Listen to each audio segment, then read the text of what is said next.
Hello, beautiful people. You've just landed on the fiction world. Today's featured story is what if Izuku conquered the 7 rings of hell in Hazbin Hotel and built a breeding harem with Charlie, Vaggie and Sera. If you're new here, welcome to the family. Hit subscribe and the notification bell. And if you're returning, you know the drill, like and share. Enough talk, let's get into the story. Chapter 1, The Green Devil. Izuku Midoriya hit something solid and kept going through it. Wood splintered. Glass shattered. He crashed through what felt like 3 floors of increasingly angry architecture before his back slammed into stone and everything stopped moving except the dust raining down on his face. Ow, he said to nobody in particular. His body hurt in ways that didn't make sense. Everything felt wrong, too heavy, too light, burning and freezing at the same time. He tried to sit up and his arms responded like they'd forgotten how arms worked. Okay. Assessment time. He was lying in a crater of his own making, surrounded by debris that looked like it used to be furniture. Red light filtered through the holes he'd made in the ceiling, all 3 of them, perfectly aligned, like someone had dropped him from a great height and he'd punched through every floor on the way down. That tracked, actually. The last thing he remembered was All for One's face twisting in rage as Izuku pushed One for All past every limit he'd ever calculated, felt his bones crack and his skin split and his vision go white. He'd won. He was pretty sure he'd won. He also appeared to be dead, which complicated things. Hey! A voice from somewhere above him. Hey, asshole. You just destroyed my fucking apartment.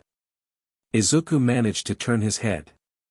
A demon, an actual demon, red skin, horns, tail, the whole package, was leaning over the edge of the hole in what was probably the 2nd floor, shaking a fist at him. I'm sorry, Izuku called back automatically.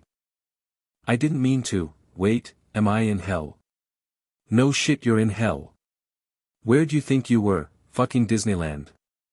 Now get out of my building before I come down there. And the demon's threat was cut off by an explosion somewhere outside. Then screaming. Then gunfire.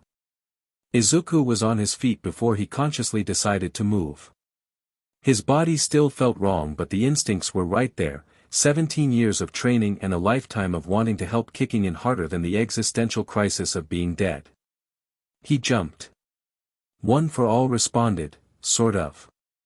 Green lightning crackled around him, but it was laced with something else, something that burned red at the edges, and he shot up through the holes he'd made with way more force than he'd intended. He overshot the roof entirely and got a bird's eye view of what he'd landed in.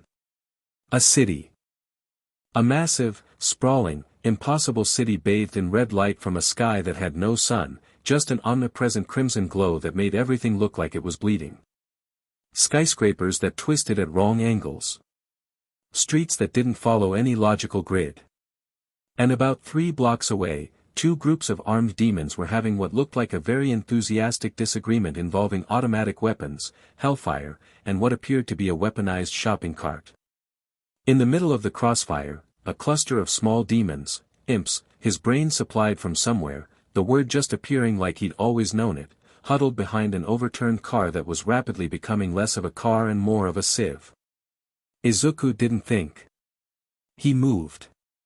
The jump took him across the 3 blocks in about 2 seconds. He landed between the imps and the nearest shooter, and his fist was already moving before his feet touched ground.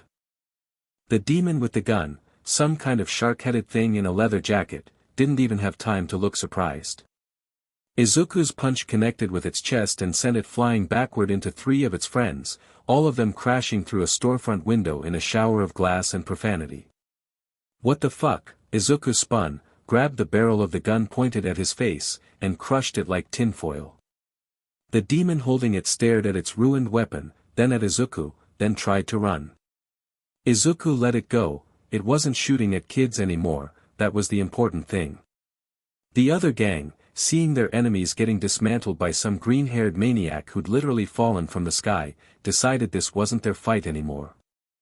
They scattered into alleys and side streets, leaving behind a few unconscious bodies and a lot of shell casings. Izuku turned to the imps. There were 5 of them, small red creatures with big eyes that were currently fixed on him with expressions mixing terror and confusion. "Are you okay?" he asked. One of them, the smallest, barely up to his knee, burst into tears. Izuku's heart did something complicated in his chest. He knelt down, making himself smaller, less threatening. Hey, it's all right. They're gone. You're safe." "Safe?"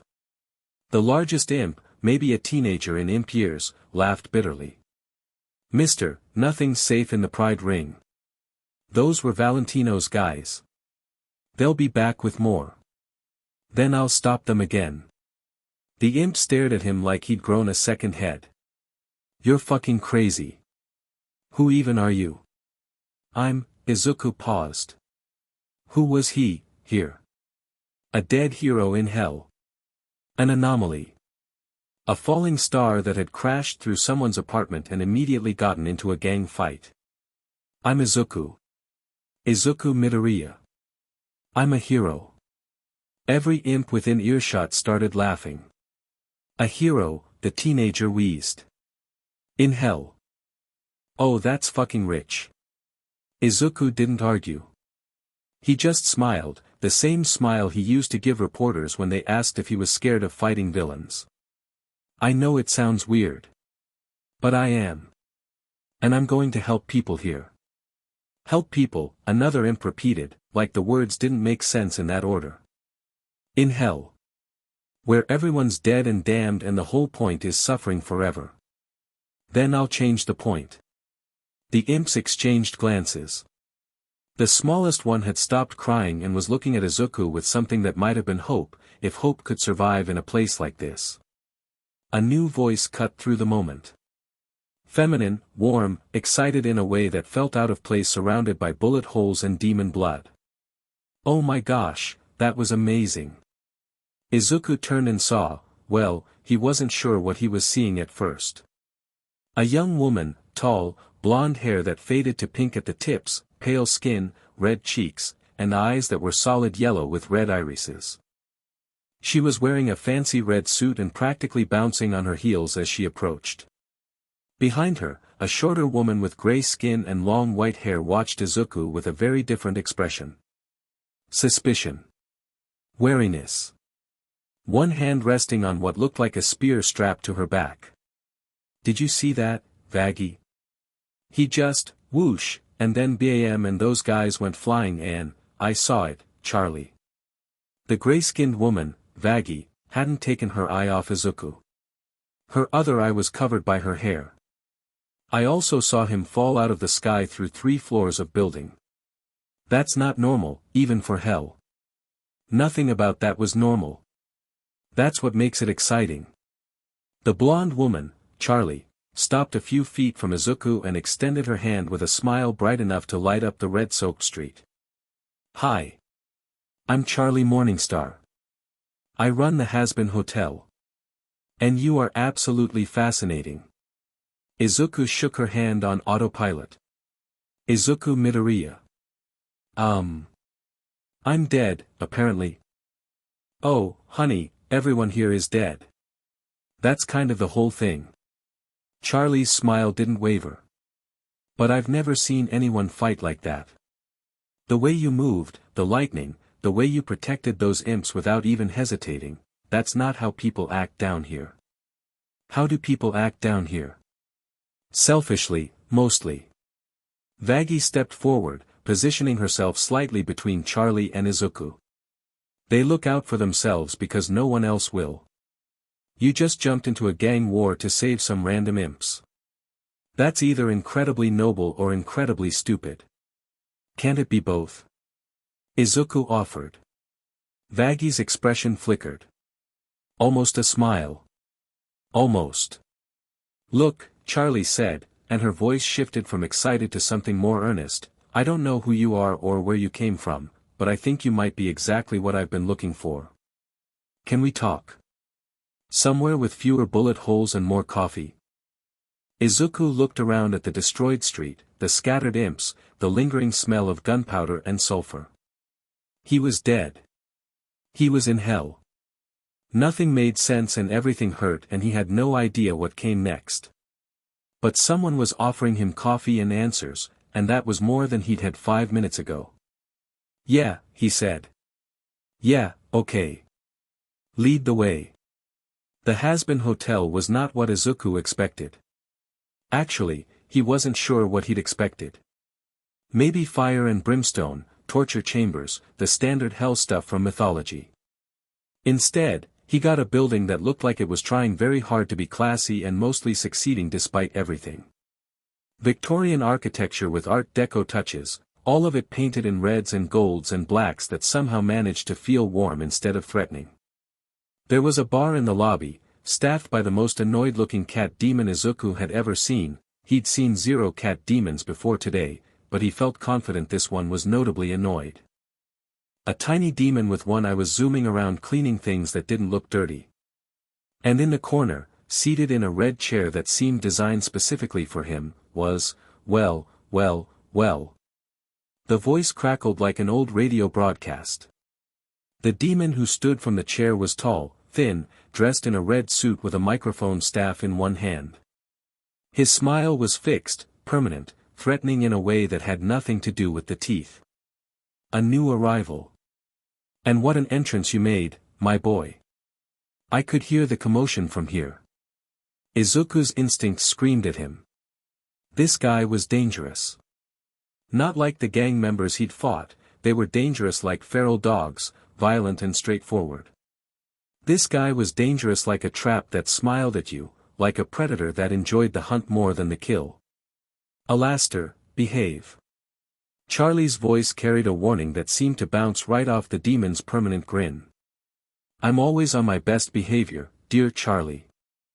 I simply wanted to welcome our guest." Alastair circled Izuku slowly, his head tilting at angles that shouldn't have been comfortable. "Fascinating. Absolutely fascinating.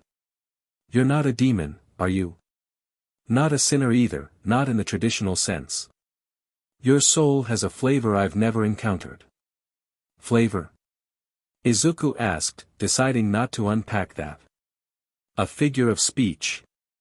"Mostly." Alastair's grin widened impossibly. "Tell me, Izuku Midoriya, what brings a creature like you to the underworld?" "I died," Izuku said simply. "I was fighting a villain. I won, I think. And then I woke up here." "A villain?" Alastair's static-laced laugh filled the lobby. "How delightfully archaic. I don't think I've heard someone use that word unironically in decades." "Alastair." Vaggie's voice was steel. "Back off." "Oh, very well, very well. I'll leave you to your recruitment speech, Charlie. But do let me know when our new friend decides to show us what he can really do. I suspect it will be quite the show." He melted back into his chair, still watching, still grinning, eyes that never quite matched his expression. Izuku filed him away as priority threat number 1 and turned his attention back to Charlie, who was gesturing for him to sit on a plush red couch. "Sorry about him. Alastair is an acquired taste." "Is he always like that?" "Pretty much, yeah." Vaggie dropped onto the couch across from him, arms crossed, still watching him like she expected him to grow fangs and attack at any moment. "You get used to it." "Sort of." Charlie sat next to Vaggie, close enough that their shoulders touched. "Okay, so. Izuku. Can I ask you some questions? Only if I can ask some back." "Fair enough." She leaned forward, elbows on her knees. "What do you remember about how you died?" Izuku closed his eyes. The memories were there but they felt distant, like watching footage of someone else's life. "I was fighting a man named All for One. He was the worst villain in history, basically. He'd killed my mentor, hurt my friends, nearly destroyed society multiple times. The final battle was, he stopped. Took a breath. I had a power called One for All. It's hard to explain, it's a quirk, an ability, passed down from person to person, gaining strength with each generation.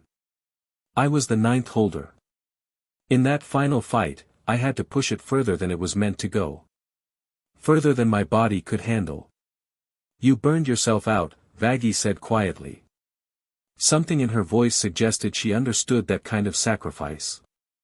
I won, Izuku said. He went down. My friends were safe.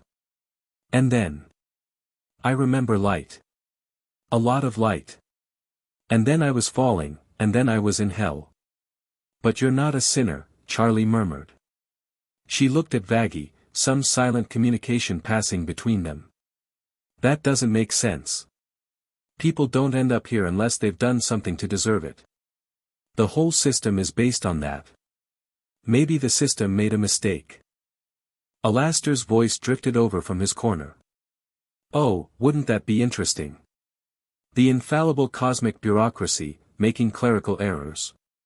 Almost makes you wonder what else they've gotten wrong. Ignore him. Vaggie didn't take her eyes off Izuku. Tell me about this power. One for all. Does it still work? Izuku held up his hand.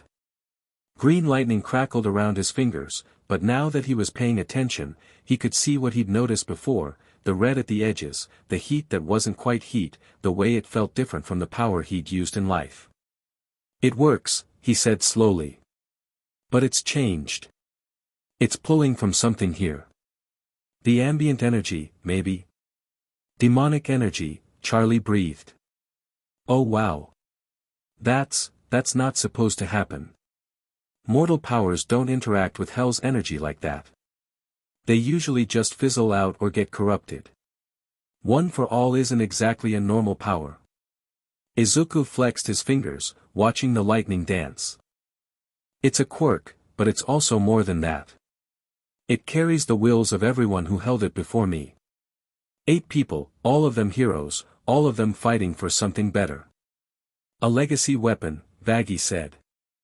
I've heard of similar things. Heaven has, she stopped abruptly. Charlie's hand found hers, squeezed gently. Something passed between them again, a whole conversation in a glance. Izuku noted it, filed it away, didn't push. Okay. Charlie clapped her hands together, switching gears with practiced enthusiasm. Here's what I think is happening. You died heroically, sacrificing yourself to save people, which should have sent you to heaven. But something went wrong, maybe the power you used, maybe something about your world's afterlife system conflicting with ours, and you ended up here instead. You're not a sinner, but you're also not getting processed through normal channels because the system literally doesn't know what to do with you. So I'm a glitch. A beautiful, heroic, incredibly powerful glitch. Charlie's smile was infectious. And here's the thing, I could use someone like you. Use me? Okay, bad phrasing. Let me explain what the Hazbin Hotel actually is. She stood up, pacing, gesturing expressively. Hell is, well, hell. Sinners suffer, demons profit, and every year heaven sends down the exorcists to thin out the population because apparently we're too crowded. It's brutal and unfair and nobody ever gets to leave. The exterminations, Vaggie added flatly. Once a year. They kill thousands. But I think there's another way. Charlie's voice carried genuine conviction, the kind that couldn't be faked. I think sinners can be redeemed. I think if they work on themselves, become better people, they can earn a second chance. The Hazbin Hotel is a rehabilitation project, a place where sinners can stay and try to improve themselves and maybe, just maybe, eventually get into heaven. Izuku looked around the mostly empty hotel. How's that going? Charlie's smile faltered for just a second. It's a work in progress. Most people don't take it seriously. The overlords think it's a joke. Hell's entire economy is built on sinners staying sinners forever. But I know it can work. I know it. She's the princess of hell, Vaggie said, watching Izuku's reaction carefully. Her father is Lucifer. When she says she wants to change the system, she's fighting against literally everything this place was built to be. And you believe in it too, Izuku observed, looking at Vaggie. You're not here just because of her. You believe redemption is possible. Something flickered in Vaggie's visible eye. I believe people deserve a chance to try. Izuku thought about Kaken. About Endeavor. About Gentle Criminal and La Brava. About every villain he'd ever faced who had started as a person with dreams before something broke them. I believe that too. Charlie made a sound that might have been a squeal of excitement. Oh my gosh, see, Vaggie. I told you he was different. The way he protected those imps, the way he talks about heroism, he's exactly what we need. He's also incredibly powerful and we have no idea where that power comes from or what his limits are. Vaggie stood up, facing Izuku directly. I've seen strong people before. Some of them were good. Most of them weren't. Strength has a way of corrupting, especially down here. Izuku met her gaze steadily. I'm not going to pretend I'm perfect. I've made mistakes. I've hurt people trying to help them. But I've never stopped trying to be better, and I never will. If that's enough for you, great. If not, I understand. Vaggie studied him for a long moment. Then, almost imperceptibly, she nodded. Fine. But I'm watching you. I'd expect nothing less. Wonderful. Charlie was practically vibrating. Okay, first things first, you need to see what we're actually dealing with. The hotel is great and all, but you can't understand hell from inside these walls. Let me show you the Pride Ring. Let me show you what we're fighting against. The Pride Ring was a masterpiece of misery wearing the mask of success. Charlie led Izuku through streets that shifted from gleaming to ruined within a single block, past casinos that never closed and clinics that never opened, through crowds of demons going about their business with the grim determination of people who'd accepted that things would never improve. The Pride Ring is where most sinners end up initially, Charlie explained as they walked. It's the surface level of hell, the most accessible. The other 6 rings are deeper, ruled by ring lords who've held power for centuries. Ring lords? Ancient demons who control entire realms. They answer to my father technically, but he's been checked out for a while. So the ring lords do whatever they want, and what they want is usually terrible for everyone under them. Izuku's analytical mind was already working. Who controls what? Averos holds the first ring, that's the ring of greed. He's a contract demon, specializes in deals and debt. Half the sinners in hell owe him something. Then there's Velsha in the lust ring, Krager in wrath, Malakar in sloth, Hauthos in pride, not this ring, he controls the deeper pride layers, Gormeth in gluttony, and Nethra in envy. 7 rings. 7 powerful enemies. Each with centuries of experience, armies of followers, and complete control over their domains. Izuku should have been intimidated. Instead, he felt something he hadn't felt since his early days at UA, the thrill of facing an impossible challenge and figuring out how to beat it anyway. What about the overlords? He asked. I heard that term earlier. Overlords are powerful demons who control territory within the rings, but below the ring lords. Think of them as regional managers of suffering. Charlie's nose wrinkled with distaste. Vox controls media and surveillance. Valentino runs exploitation. Velvet handles social influence. Together they call themselves the V's. The gang members I fought mentioned Valentino. Yeah, he's the worst. His whole thing is finding vulnerable people and, Charlie stopped herself, took a breath. He's bad. Really bad. And his territory keeps expanding because nobody stands up to him. They'd reached what looked like a market district, if markets were designed by someone who hated the concept of fair exchange. Demons haggled over soul contracts, traded favors like currency, and watched each other with the constant wariness of people waiting to be betrayed. See those? Charlie pointed to a group of sinners lined up outside a building with Avarosa's symbol on it, a golden hand grasping coins. They're signing soul contracts. Probably for protection, or food, or shelter. Averroes provides the bare minimum and takes everything else. Decades of servitude for a week of safety. Why don't they fight back? With what? Averroes has an army. He has magic. He has the legal authority of hell itself. Contracts signed here are binding in ways that can't be broken by force alone. Charlie's expression darkened.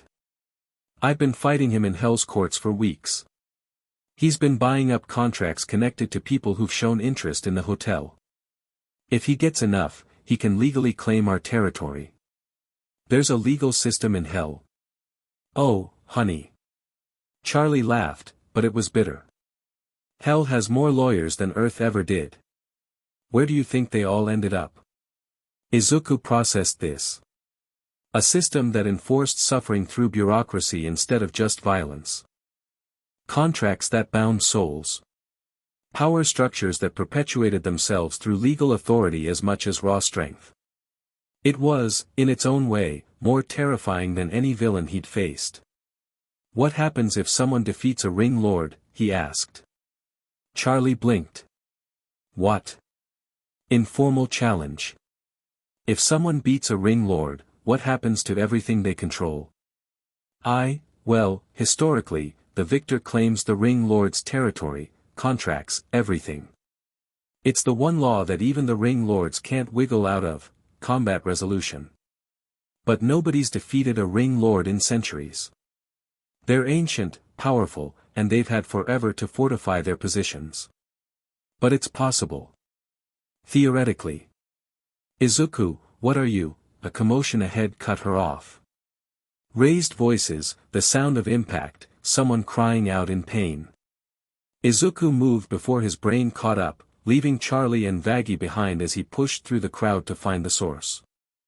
A group of demons in suits with Valentino's insignia, a heart with a V through it, had cornered a woman against a wall. She was one of the hotel's residents, Izuku realized. He'd seen her picture in the lobby. They were threatening her with something, waving a contract in her face, and she was crying. Told you what happens when you try to leave. You signed the deal, bitch. You belong to Val forever. One of them raised a hand, energy crackling around his fingers. Izuku caught the wrist before the blow could land. I think she's done talking to you, he said calmly. The demon tried to pull free. Couldn't. His eyes went wide as he registered Izuku's grip strength. Who the fuck are you? Nobody important. Let her go. Listen, asshole, you don't know who you're messing with. This is Valentino's territory. This bitch is Val's property. You touch us, you're dead. Izuku smiled. It wasn't a nice smile. I'm already dead. What else you got? He threw the demon. Not hard enough to kill, just hard enough to send him cartwheeling through the air into his friends, all of them crashing into a heap of limbs and confusion. The contract fluttered to the ground. Izuku picked it up, skimmed it, predatory terms, impossible conditions, essentially a document of ownership dressed up in legal language, and then tore it in half. One of the demons struggled to his feet. You can't do that. That contract was signed. It's binding. Not anymore. Val's gonna hear about this. Val's gonna fuck you up. Val's gonna. Izuku took one step forward. Just one. Green lightning crackled around him, red at the edges, and his eyes caught the hellish light and reflected something that made all four demons go very, very still. Tell Val I said hi. They ran. The woman, former hotel resident, stared at him with an expression he couldn't quite read. Then she burst into tears and threw her arms around him. Thank you, she sobbed. Thank you, I thought I was going to be dragged back, I thought, you're safe now. Izuku hugged her back awkwardly. Physical comfort wasn't his strong suit, but it seemed important. Come on.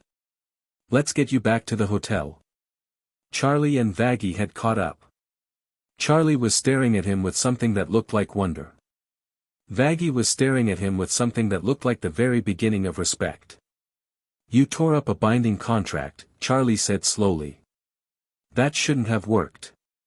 Valentino's contracts are reinforced with his power. They're supposed to be unbreakable. Izuku looked at the torn halves in his hand. The edges were still smoking, little remnants of demonic energy dissipating into the air. Maybe they just need to meet something stronger. That night, Izuku sat on the hotel roof and tried to process everything. He was dead. That was starting to sink in. No going back to UA. No seeing his mother again, no finishing the fight against the villains who'd plagued Japan for years. His life was over. But here he was anyway. Still breathing, did he need to breathe? Still thinking. Still capable of fighting. And surrounded by people who needed help in a world designed to make helping impossible. Honestly, it felt familiar. The door to the roof opened and Charlie slipped through, carrying 2 cups of something hot. She sat down next to him and handed one over. Cocoa, she said. Real cocoa. Dad taught me the recipe before anyway. It's the good stuff. Izuku took a sip. It was the good stuff. How are you holding up? Charlie asked. And don't say fine. Nobody who just found out they're dead is fine. Izuku considered the question seriously. I'm scared. This place is bigger than anything I've ever dealt with. The whole system is designed to perpetuate suffering, and I'm one person, and I don't even fully understand the rules yet. But I wasn't born with a quirk. I grew up being told I couldn't be a hero by everyone around me. And then someone believed in me anyway, and it changed everything. He looked at her, at this demon princess who was trying to save hell one soul at a time. You believe redemption is possible. You believe people can change. That's the same thing, isn't it? Charlie's eyes were bright, and not just from the reflection of hell's sky. Sometimes I wonder if anyone really gets it. What I'm trying to do. Most people just see the princess playing at charity. I get it. I spent my whole life watching heroes save people and wanting to be that person. And then I became that person, and I realized saving people isn't about power. It's about believing they're worth saving when nobody else does. That's... Charlie's voice caught. That's really beautiful, actually. It's just the truth. I've seen the worst of people, and I've still never stopped believing in their potential. I don't think that's something I can turn off, even here. Charlie set her cup down and turned to face him fully. In the red light of hell, she should have looked demonic. Instead, she just looked young and determined and a little bit lost. Stay, she said. Stay at the hotel. Help me prove that redemption works. I know you just got here and you don't owe me anything, but, yes. I really think we could, wait, yes. Izuku smiled, the real smile that his friends used to tease him about, the one that made his whole face change. I was already going to stay, Charlie. You didn't have to ask. Oh. She blinked rapidly. Oh, that's good. Great. Wonderful. I have so many ideas, and now that you're here, maybe people will actually take me seriously, and we can, Charlie. Yeah. You're crying. She laughed wetly, wiping her eyes. I know. It's a thing. Happy tears. It's been a long time since someone just believed in me. Without needing proof or explanations or watching me fail first. Sounds lonely.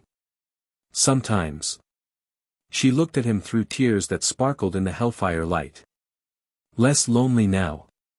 Izuku didn't know what to say to that, so he just sat with her in comfortable silence, drinking cocoa on a rooftop in hell, feeling something shift between them that he didn't have words for yet.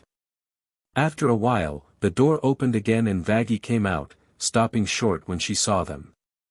Am I interrupting? Never. Charlie patted the roof next to her. Come join us. Izuku and I were just planning the revolution.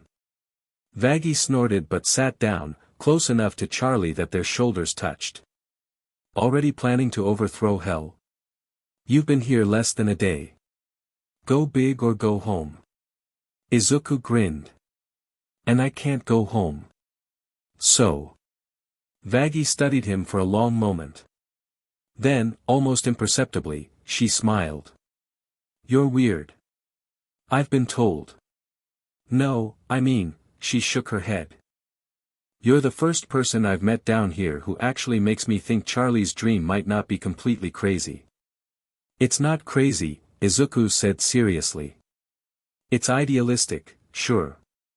But idealism isn't the same as impossibility. It's just optimism with conviction. You really believe that? I really do. Vaggie was quiet for a moment. Then she said, very softly, my spear. The one I carry. It's angelic steel. Charlie went very still. Izuku nodded slowly. I noticed it wasn't like the other weapons I've seen here. The resonance is different. You could tell. One for all came from a previous wielder who could sense things like that. She passed the ability to me along with the quirk. He paused. You're not a demon, are you? No. Vaggie's voice was barely above a whisper. I'm a fallen angel. I was an exorcist, once. I did terrible things. I participated in the exterminations. And then I met Charlie, and everything changed, and I defected, and now I'm this. She gestured at herself, the gray skin, the X-shaped marking over one eye. Heaven's trash. Hell's traitor. Neither place wants me. Charlie's arm went around her shoulders, pulling her close. I want you. I know. Vaggie leaned into her. That's the only thing that's kept me going. Izuku thought about what to say. He thought about the villains he'd fought who were once heroes. He thought about gentle criminal, who just wanted to be remembered. He thought about Hawks, who did terrible things in service of a greater good and never stopped hating himself for it. I think, he said slowly, that what we did matters less than what we do next. You were an exorcist. You killed sinners. And then you looked at yourself and decided to become someone different. That's not weakness. That's the hardest kind of strength there is. Vaggie stared at him. You don't know me. You don't know what I've done. I know you're here. I know you love Charlie enough to protect her from everything, including yourself. And I know that a person who's past redemption doesn't worry about whether they deserve it. The silence stretched. Then Vaggie laughed, soft and broken and genuine. You are really fucking weird, Izuku Midoriya. So I've been told. Charlie was looking at both of them with an expression that made Izuku's chest do something complicated. Then she grabbed both their hands and squeezed. We're going to do this, she said, and her voice had iron in it that hadn't been there before. We're going to prove redemption is real. And we're going to start by dealing with Averos. The Ring Lord? Izuku asked. He's buying up contracts connected to the hotel. If he gets enough, he can legally seize our territory. I've been fighting him in court for weeks and I keep losing because he has the entire legal system in his pocket. Charlie's jaw set. But if someone defeated him in formal challenge, all those contracts would transfer to the victor. Every soul he's ever bound would be freed. How do formal challenges work? It's old law. Really old. You have to issue the challenge publicly, he has to accept or lose his ring by forfeit, and then you fight until one of you can't continue. Charlie bit her lip. No one's challenged a ring lord in centuries. Averos is ancient, powerful, and his contract magic can rewrite reality within his territory. Izuku was already analyzing. Contract magic requires agreement, though, right? Even subconscious agreement. If someone is completely committed to refusing his terms, then the contract can't form. Charlie's eyes widened. But that's impossible. Nobody has that kind of willpower. The contracts work on your subconscious desires, your hidden fears, Charlie. Izuku met her eyes steadily. I grew up in a world where I was told every day that I was worthless. That I would never be a hero. That I should give up. And I never believed them. Not once. Not when everyone I knew said it. Not when the #1 hero told me to my face that I should abandon my dream. And look how that turned out, Vaggie murmured. You died saving the world with a power you were never supposed to have. Exactly. Izuku grinned. I'm really good at refusing to accept what I'm supposed to be. Charlie's hand tightened on his. You'd really challenge a ring lord? For the hotel? For us? I'd challenge anyone who's hurting the people I'm trying to protect. She didn't say anything. She just looked at him, and he could see wheels turning behind her eyes, the princess of hell recalculating what was possible when someone actually believed in her dream enough to fight for it. Tomorrow, she said finally. We go to Avarosa's domain. We issue the challenge. And we change hell forever. Sounds like a plan. Below them, hell continued its eternal business, suffering and scheming and struggling for scraps. None of them knew that everything was about to change. Above them, in the spaces between spaces, something else watched. Heaven's monitoring systems had detected an anomaly. Avarosa's domain was a palace built from contracts. Literally. The walls were covered in parchment, the floors inscribed with fine print, and the air hummed with the weight of 1,000,000 broken promises. Every soul in Greed's ring had signed something to get in, and the terms were always, designed to favor the house.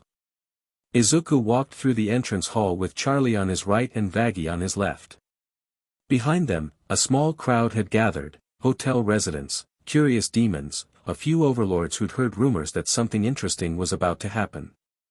Alastor had insisted on coming, which Izuku wasn't thrilled about. The radio demon strolled along like he was attending a party, his grin never wavering, his eyes fixed on Izuku with that unsettling combination of amusement and hunger. This is very exciting, Alastor observed. I haven't seen a ring lord challenged since, before the turn of the last century. That one ended rather messily. Thanks for the encouragement, Izuku muttered. I'm not encouraging you, my boy. I'm simply stating facts. Avaros has eaten stronger entities than you for breakfast. Then I guess I'll ruin his appetite. Alastor's laugh crackled through the air like static. Oh, I do like you. Please don't die immediately. That would be so disappointing. They reached the throne room. Avaros was waiting. The ring lord of greed didn't look like a monster. He looked like a banker, if bankers were 12 feet tall, had golden skin, and wore suits made from the distilled essence of everything you'd ever wanted and couldn't afford. His eyes were coins, literally, ancient gold pieces with slots for pupils. His hands had too many fingers, each one tipped with a pen nib that dripped with ink that smelled like desperation. The princess, Avaros said, his voice like rustling paper and clinking gold. And her little redemption project. I'm afraid court isn't in session today, Charlotte. You'll have to schedule an appointment. I'm not here for court. Charlie's voice was steady. Izuku could see the tension in her shoulders, the fear she was fighting down. I'm here to witness a formal challenge for your ring. Avaros went still. Behind him, his legion of contract lawyers and soul-bound servants shifted uneasily. A challenge, Avaros repeated. From whom? Izuku stepped forward. Me. The silence was absolute. Then Avaros laughed, a sound like coins falling into an empty vault. You. A freshly dead mortal with delusions of heroism? Child, do you have any idea what you're challenging? I know exactly what I'm challenging. Izuku's voice carried through the throne room, and green lightning crackled at the edges of his form. You've spent centuries building a system that traps people in debt they can never escape. You've bought souls for pennies and sold them for fortunes. And you've been trying to take the one place in hell that offers something better because you're afraid of what it represents. Afraid? Avarosa's coin eyes narrowed. I am a ring lord. I have held this territory since before most of you were born. I have consumed gods and demons and heroes and villains. I fear nothing. Then accept my challenge. The words hung in the air. By the old laws of hell, a formal challenge couldn't be ignored. Refusal meant forfeiture. Avaros would lose his ring without a fight. And for someone built entirely on the accumulation of power, that was unthinkable. Very well. Avaros rose from his throne, unfolding to his full height. I accept your challenge, hero. And when I defeat you, I will add your soul to my collection. A quirk wielder from another dimension, you'll make an excellent trophy. He gestured, and reality shifted. The throne room dissolved. Izuku found himself standing in a vast arena made of shifting contracts, walls of fine print that moved and changed, floors that showed the faces of bound souls crying out for release, a sky of endless ledgers and accounting books. This was Avarosa's territory, shaped entirely by his will. Here, my power is absolute, Avaros declared. Every contract I've ever written. Every deal I've ever made. Every soul I've ever claimed. They all serve me here. He raised his pen-tipped fingers and the contracts on the walls peeled free, swirling around him like a storm of paper and promises. They formed chains, weapons, armor, all made of binding agreements that had destroyed countless lives. Submit, Avaros commanded, and the word carried weight, literal weight, the force of 1,000,000,000,000 broken promises pressing down on Izuku's shoulders. Sign yourself over to me and your death will be quick. Izuku felt it. The pressure. The compulsion. Deep in his subconscious, little voices whispered that it would be easier to give in, that he couldn't win, that he should just agree and make the pain stop. He remembered being 4 years old, watching All Might on television, and deciding that he would be a hero no matter what anyone said. He remembered being quirkless in a world of powers, and never giving up. He remembered the moment when All Might looked at him and said, "You can become a hero," and how it had shattered every expectation everyone had ever placed on him. The pressure slid off him like water. No, Izuku said simply. Avarosa's expression flickered, the first sign of uncertainty. His contracts weren't working. His compulsion magic, which had bound millions, was doing nothing. Impossible. Everyone has a price. Everyone has a desire. Everyone can be bought. You're right. Izuku smiled, and it was the smile of someone who had already won the philosophical argument and was just waiting for reality to catch up. Everyone has desires. I desire to help people. I desire to be a hero. I desire to protect the people I care about. But here's the thing about those desires, Avaros, they can't be bought. They can't be contracted. You can't put a price on being a good person. Green lightning erupted around him, brighter than before, the red edges burning hot. One for all surged through his body and he could feel the vestiges within him, 8 heroes who had fought and died and passed their power forward, all of them lending their strength to this moment. And now I'm going to show you what that means. Izuku moved. Avarosa's contract storm tried to intercept him. Chains of fine print whipped toward him, each one carrying compulsions and bindings that should have stopped him cold. They shattered on contact with his fists. Every punch Izuku threw was backed by more than just physical power. It was backed by will. By conviction. By the absolute refusal to be anything other than what he'd chosen to be. Avaros conjured a shield of bound souls, people who had signed their very essence into his service. Normally, attackers would hesitate, unwilling to hurt innocent victims. Izuku punched through the shield anyway, but his strike didn't hurt the souls. It broke the contracts binding them. They scattered, freed, crying out in shock and relief as their debts dissolved. What are you doing? Avaros stumbled backward, his contract storm dissipating as more and more of his bound souls were liberated. That's not possible. Those contracts are ironclad. Iron breaks, Izuku said, and hit him again. The fight became a chase. Averos was fast and cunning, centuries of experience guiding his movements, but Izuku was faster. Every time the Ring Lord tried to use his contract magic, Izuku was there to shatter it before it could form. Every bound soul became another freed soul. Every weapon made of fine print became confetti.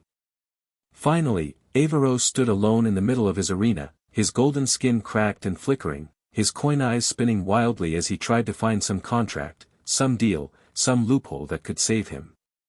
"Wait," he gasped. "Wait. I can offer you anything. Anything. Power, wealth, knowledge, name your price and it's yours." Izuku stood over him, green lightning fading, breathing hard but steady. "I already told you," he said. "Some things can't be bought." His final punch sent Averos crashing through the floor of the arena, through layers of contracts that dissolved on impact, down into the foundations of his stolen kingdom. The Ring Lord of Greed hit the bedrock of hell and didn't get up. The arena dissolved.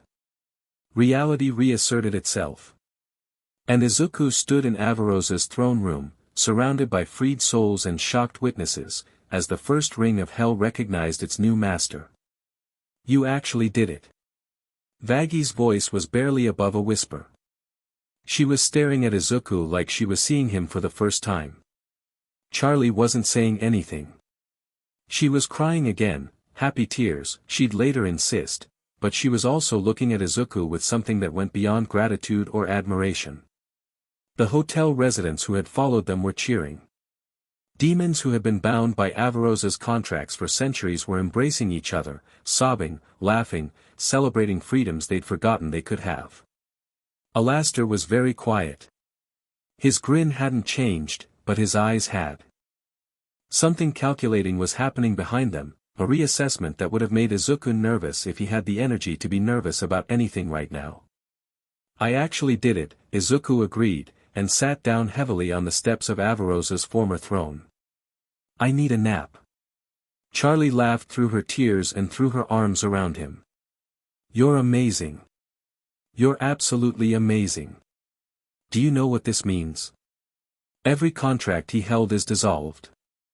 Everyone he bound is free. And the hotel's territory is secure," Vaggie finished. "No more legal threats. No more courts. We won. We won one battle." Izuku hugged Charlie back, awkwardly because he was exhausted and sitting down. "There are 6 more Ring Lords. And whatever's going on with the exterminations. And I'm pretty sure Alastor is planning something I won't like."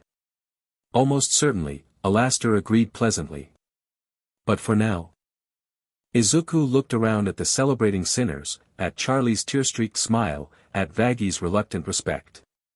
"For now, yeah. We won." That night, back at the hotel, the celebration went late.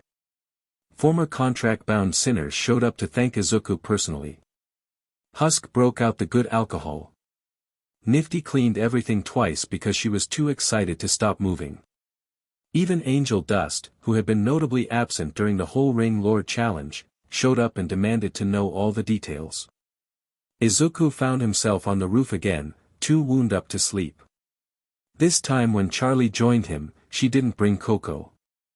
She just sat down next to him, close enough that their shoulders touched. "You could have died," she said quietly. "Technically I'm already dead. You know what I mean."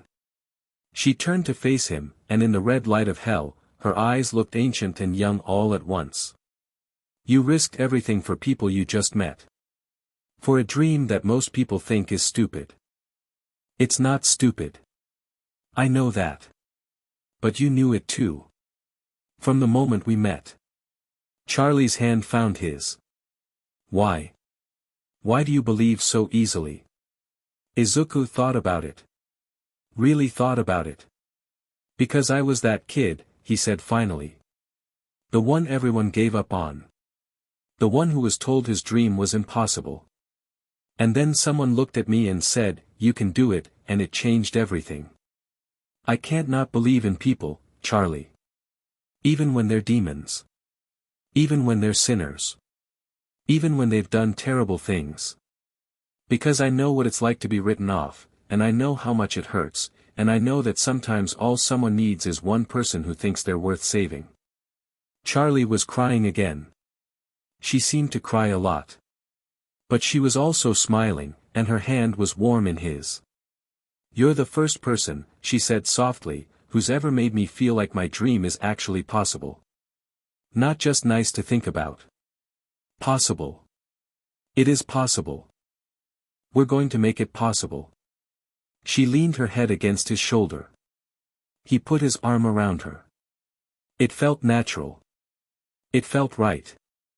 Thank you, she whispered. For falling through that building. For saving those imps. For challenging Averos. For believing in me. Thank you for finding me, he said back. I don't know what I would have done in hell without you. Probably still challenged a ring lord, she laughed. Probably. But it wouldn't have meant as much. They sat together in comfortable silence, watching hell's eternal red sky, two unlikely allies who were already becoming something more. Across the dimensional barrier, in the gleaming halls of heaven, a monitor flickered with data from the mortal plane. An angel in administrative robes studied the readings with growing unease. Ma'am, he called out. You need to see this. A figure moved through the light, tall, radiant, wings like captured starlight. Sera, leader of the seraphim, approached the monitor with the patient grace of someone who had seen everything creation had to offer. What is it? An anomaly in hell's power structure. The administrator pointed at the data. A ring lord was just defeated in formal combat. The first ring has changed hands for the first time in 12 centuries. Sera's expression didn't change, but something shifted behind her eyes. Who was the victor? That's the thing, ma'am. It wasn't a demon. It wasn't even a standard sinner. The administrator pulled up an image, grainy surveillance footage of a green-haired figure wreathed in lightning, punching through contracts made of solid reality. Our records indicate this soul arrived in hell less than 48 hours ago. He's from a parallel Earth, one of the quirk-bearing timelines. His name is Izuku Midoriya. A mortal. Sera's voice was carefully neutral.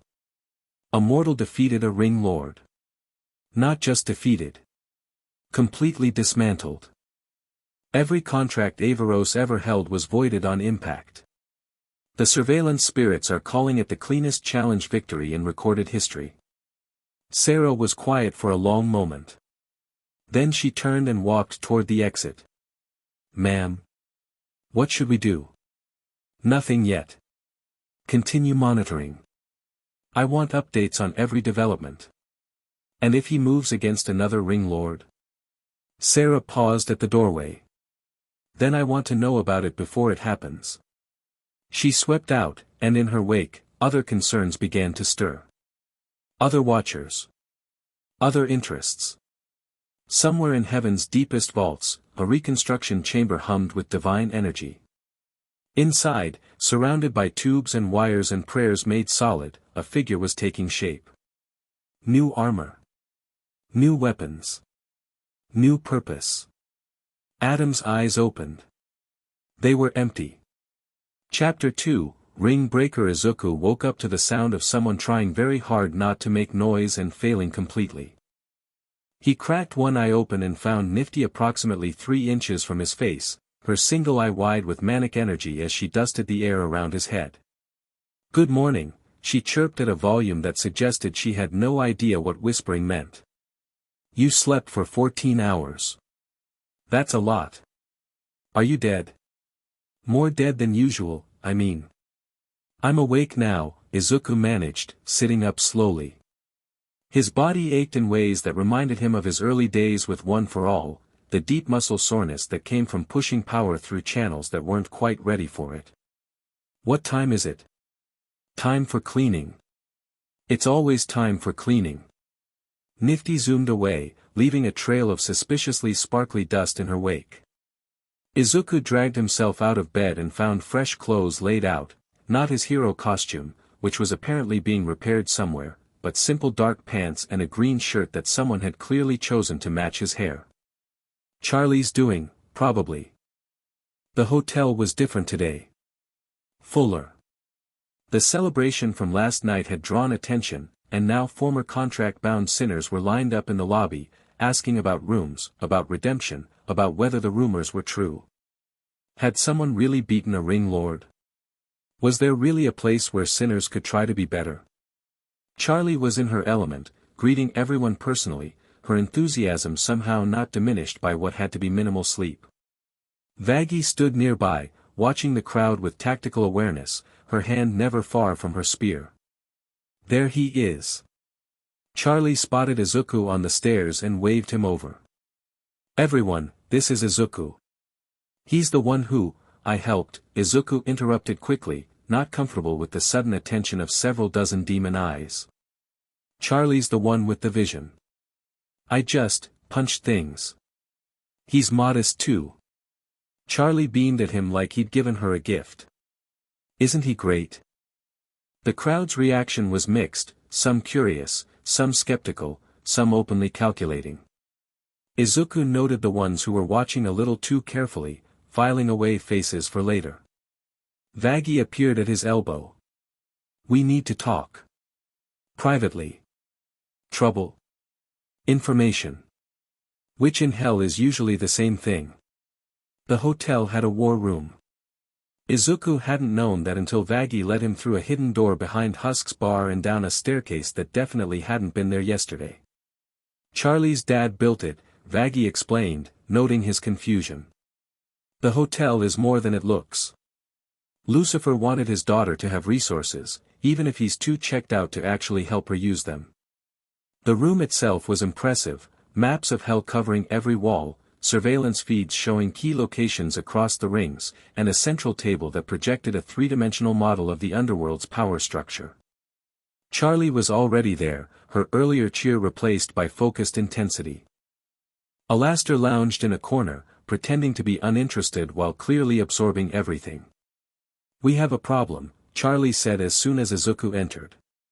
Well, several problems. But one big one. She gestured at the projection, and the image shifted to show heaven, or at least, the space between heaven and hell. My contacts in the angelic communication networks picked up chatter this morning. Vaggie's voice was tight. Heaven's monitoring you, Izuku. Specifically. They've flagged your arrival as an anomaly requiring assessment. That doesn't sound good. It's worse than not good. Charlie pulled up another image, grainy, distorted, but clearly showing armored figures in formation. They've activated something called the Atom Protocol. I don't know what that means exactly, but any time heaven gives something my ex-stepfather's name, it's bad news. Adam was the first man, Alastair offered helpfully. And heaven's attack dog during the exterminations. He was destroyed during the last purge when he tried to kill Charlie. Apparently, they've rebuilt him. Rebuilt? New body. New weapons. New everything. Vaggie's hand tightened on her spear. I served with Adam, before I fell. He was arrogant and crude but he was still a person. The intel suggests whatever they've made now isn't that anymore. It's a weapon wearing his face. Izuku processed this. Heaven was watching him. Heaven had rebuilt its most powerful weapon. And he'd just conquered a ring lord, which probably looked like a massive threat from their perspective. What's the timeline? Unknown. Charlie's expression was grim. But heaven doesn't move fast unless they're scared. And they're moving fast. Then we move faster. Izuku studied the projection, his analytical mind already working. 6 ring lords left. Each one I defeat weakens hell's old power structure but also changes the balance between heaven and hell. If heaven's watching because they're worried about instability, the worst thing I can do is stop. Or the best thing, Vaggie countered. If you stop now, maybe they back off. Maybe the Adam protocol gets shelved. And the sinners keep suffering. The exterminations keep happening. Charlie's dream stays a dream. Izuku shook his head. I didn't come here to play it safe. You didn't come here at all, Alastair pointed out pleasantly. You fell. Literally. Through a roof. Hardly the grand entrance of a conquering hero. Entrances don't matter. Exits do. Izuku turned to Charlie. Which ring lord is closest to moving against the hotel now that Averos is gone? Charlie blinked at his directness, then recovered. Velsha. Lady of the Lust Ring. She's been watching our rehabilitation efforts with interest, and not the good kind. A lot of her power comes from sinners who hate themselves enough to seek oblivion in pleasure. If they start believing they can be better, her whole economy collapses. Izuku nodded. She'll try to stop us. So we go to her first. The Lust Ring isn't like the Greed Ring, Vaggie warned. Averos fought with contracts and legal magic. Velsha fights with desire itself. She gets into your head, shows you what you want most, and uses it to break you. I've had people try to manipulate my emotions before. It didn't work then either. This is different. Her illusions aren't just mental attacks, they're drawn from your actual desires. Things you might not even know you want. Things you've buried so deep you've forgotten they exist. Izuku thought about that. His desires weren't complicated, were they? He wanted to be a hero. He wanted to help people. He wanted. Charlie's smile flashed through his mind. Vaggie's reluctant respect. The feeling of belonging he'd found here in less than 2 days. Okay. Maybe his desires were a little more complicated than he'd thought. I'll handle it, he said, pushing the thought aside. When do we leave? We. Charlie stepped forward. Izuku, I'm coming with you. Charlie, no. Her voice carried royal authority that Izuku hadn't heard before. You challenged Averos for the hotel. For my dream. If you're going into the Lust Ring, I'm going to be there to support you. This isn't negotiable. Vaggie moved to stand beside her. Where she goes, I go. This is going to be dangerous. Everything worth doing is dangerous. Charlie's smile returned, softer now. Besides, if Velsha's going to try to use your desires against you, maybe it helps to have people around who remind you what's real. Izuku looked at them, the princess of hell and her fallen angel protector, both willing to walk into danger because they believed in what he was doing. Okay, he said. Together, then. Alastair's radiostatic laugh filled the room. Oh, this is going to be entertaining. Do let me know how it goes, won't you? I'd hate to miss any of the details. You're not coming. To the Lust Ring? Oh no, dear boy. I have no interest in having my desires dissected by Lady Velsha. But I'll be watching from a safe distance. For educational purposes. Somehow, that was less reassuring than if he'd insisted on joining them. The Lust Ring wasn't what Izuku expected. He'd braced himself for something overtly sexual, gratuitous displays of flesh and debauchery. Instead, the portal deposited them in what looked like a city designed by someone who'd studied human longing and decided to weaponize it. Every building was beautiful. Every street was clean. Every demon they passed was attractive in exactly the way you wanted them to be, their appearances shifting subtly based on who was looking. And everywhere, there was wanting. It hung in the air like perfume. The desire for connection, for touch, for validation, for something to fill the emptiness. It's not about sex, Charlie murmured, noticing Izuku's surprise. I mean, it is, but that's not the core of it. The Lust Ring feeds on desire itself. The wanting. The longing. The need for something you can't quite reach. And Velsha controls all of it. She embodies it. She's been here since the beginning, collecting the essence of every desperate wish that's ever passed through her territory. Vaggie's hand rested on her spear. Stay focused. Don't let the atmosphere get to you. Izuku nodded and tried to center himself. The air felt thick, heavy with possibility. Every person they passed seemed to promise something: understanding, comfort, release. He caught himself drifting toward a demon who looked like his mother, her smile warm and welcoming, and jerked back. It's already working, he said tightly. Of course it is. Charlie touched his arm, and the contact grounded him. Velsha's domain is saturated with her power. Just walking here exposes you. That's why we need to reach her quickly. Where is she? The Palace of Yearning. Charlie pointed toward the center of the city, where a structure rose that defied easy description. It was beautiful and wrong, shifting constantly, showing different things depending on the angle. From one direction it looked like a temple. From another, a bedroom. From another, a prison with very comfortable cells. Sounds romantic, Izuku muttered. She'll know we're here. Vaggie was scanning rooftops, checking angles. She probably knew the moment we entered her ring. This is her territory. Then let's not keep her waiting.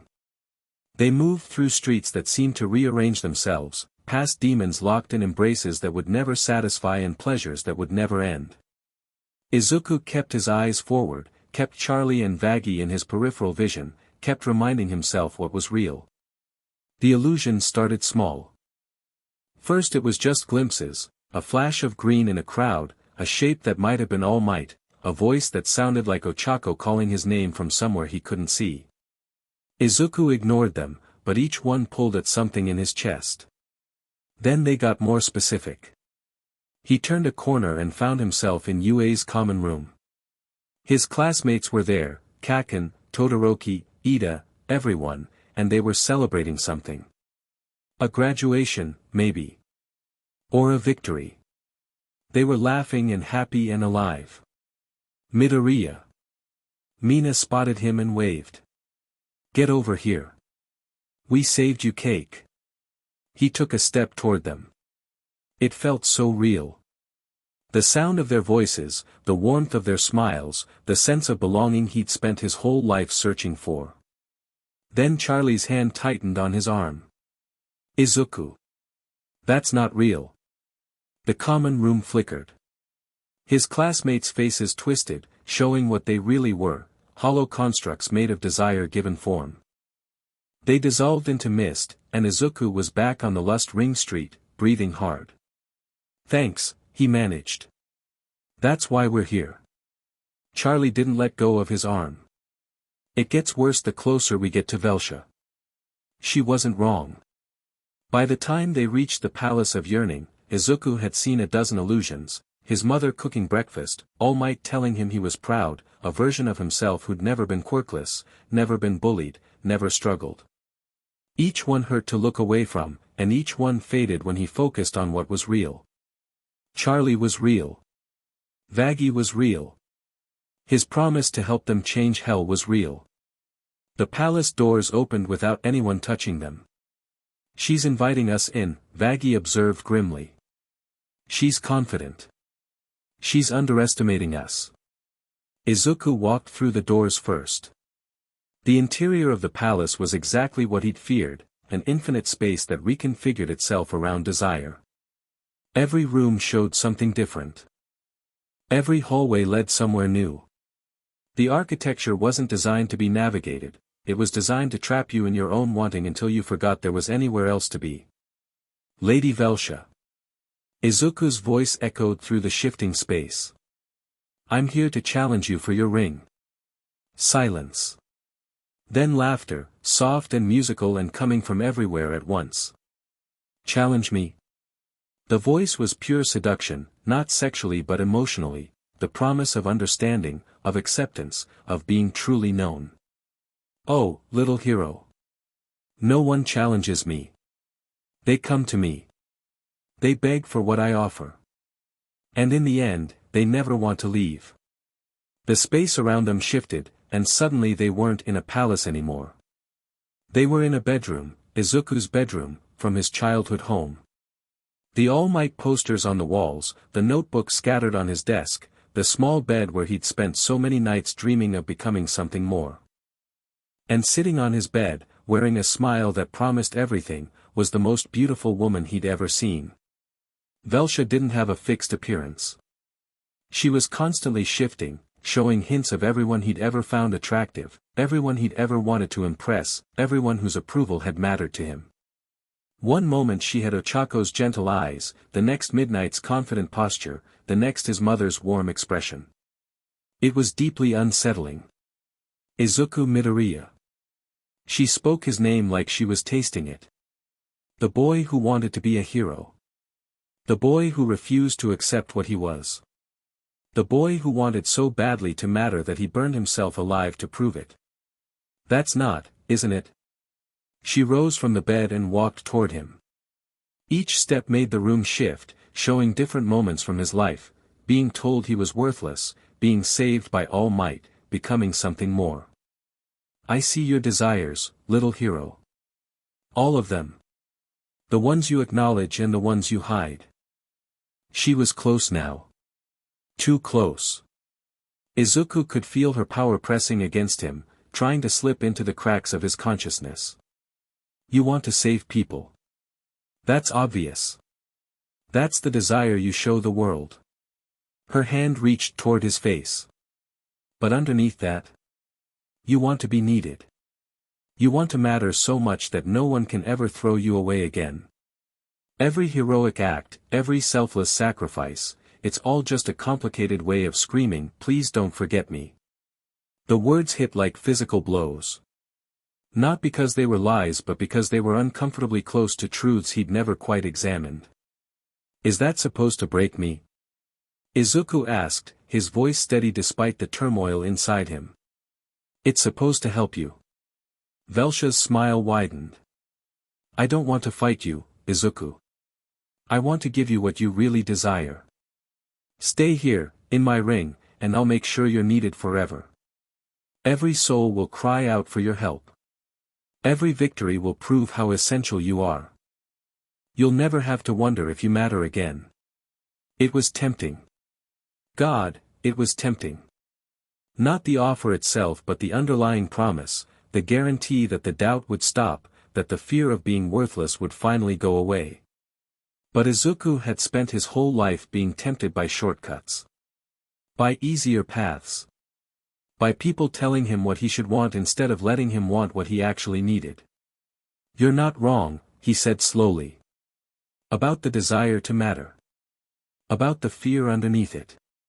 But you're missing something important. Oh. Velsha's expression flickered, the first sign of uncertainty. What's that?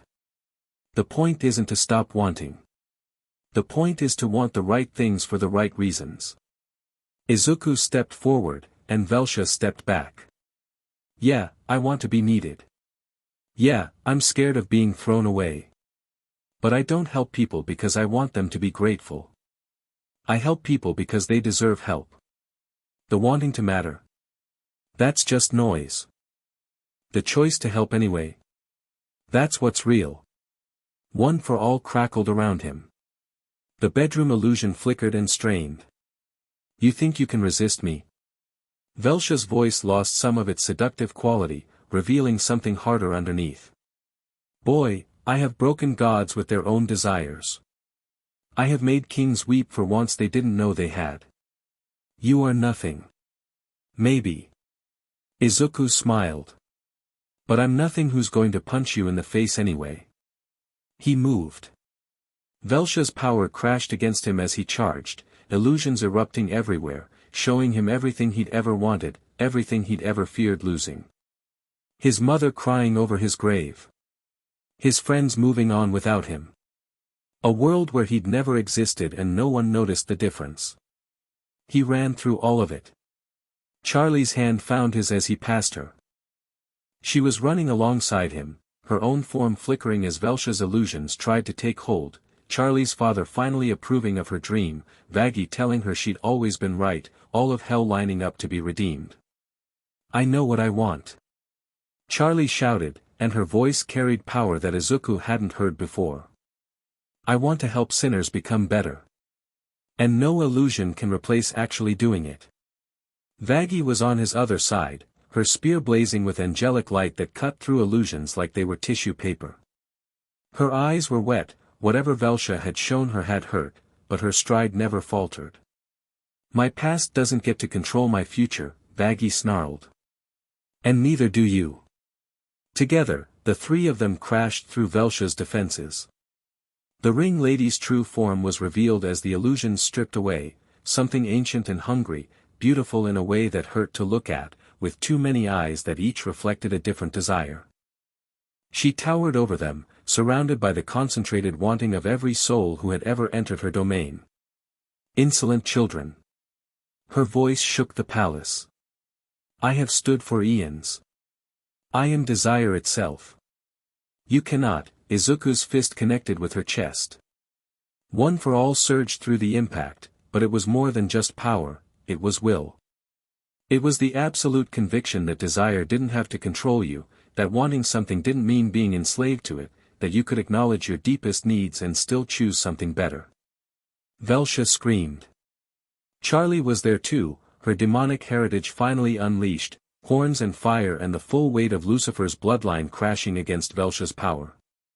She wasn't fighting with violence, she was fighting with belief, with the unshakable conviction that people could change, could grow, could become more than their worst impulses.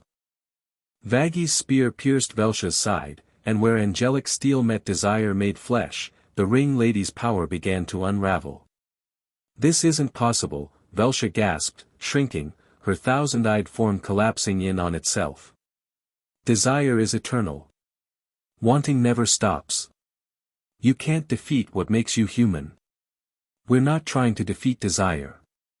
Izuku stood over her, breathing hard, his fist still crackling with power. We're just choosing not to be controlled by it. The final blow sent Velsha crashing through the floor of her own palace. The building shuddered around them. The illusions died completely.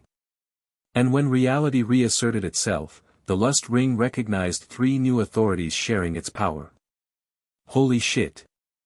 Vaggie's voice was odd, which was not an emotion Izuku had heard from her before. They stood in the ruins of Velsha's palace, surrounded by demons who had served the ring lady for millennia and were now looking at the three of them like they couldn't decide whether to bow or run. Charlie was glowing.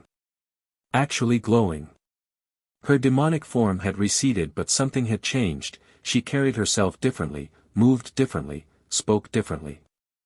The power of the lust ring had partially transferred to her, and it fit her like something she'd been missing her whole life. I can feel them, she whispered. All the souls in this ring. Their desires. Their hopes. Their fears. She turned to Izuku, eyes bright with tears. They want so badly to be better. They've just never believed they could be. Now they can believe. Izuku took her hand, and the contact felt electric in a way it hadn't before. 2 rings down. 5 to go. You're actually going to do this. Vaggie was staring at him like she was seeing him for the first time. You're actually going to conquer hell. I'm going to help Charlie change it. The conquering is just a side effect. Vaggie laughed, a real laugh, surprised out of her by his absolute sincerity. You're insane. I've been told. No, I mean, she stepped closer, and Izuku became very aware of how close she was. You're actually, genuinely, completely insane. And I think I like it. Before he could respond, she kissed him. It wasn't a long kiss. It wasn't even a particularly passionate kiss. It was quick and fierce and felt like a decision being made.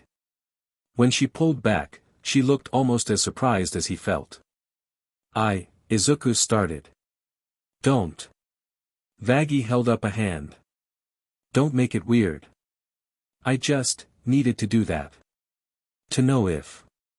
She trailed off, then laughed again. Okay, I don't know what I'm doing. Charlie's hand tightened on Izuku's, and when he looked at her, he expected jealousy or confusion. Instead, he saw something he didn't immediately understand, a soft smile, a knowing look, and an expression that suggested she'd been waiting for this. "Vaggie," Charlie said gently. "We should probably talk about this. All three of us." "Talk?" Vaggie's cheeks flushed darker gray. "Right. Yes. That's a thing we should do." The ruins of Velsha's palace seemed like a strange place to have an emotional conversation, but the Lust Ring's former servants had wisely made themselves scarce. They had privacy, at least. Izuku's mind was racing. He'd never been good at this, at romance, at relationships, at understanding the signals people sent. He'd spent his whole life focused on becoming a hero, and the few times he tried to navigate feelings had gone awkwardly at best. But he wasn't going to run from this. He refused to be a coward about the hard conversations. "I care about both of you," he said, because that was the truth, and the truth seemed like a good place to start.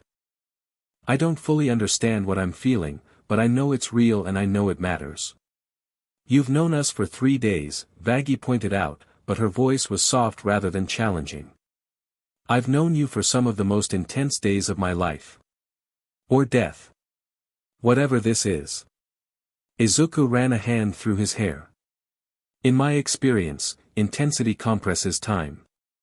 The connections I made during battles, during crises, during life or death moments, those were more real than years of ordinary interaction."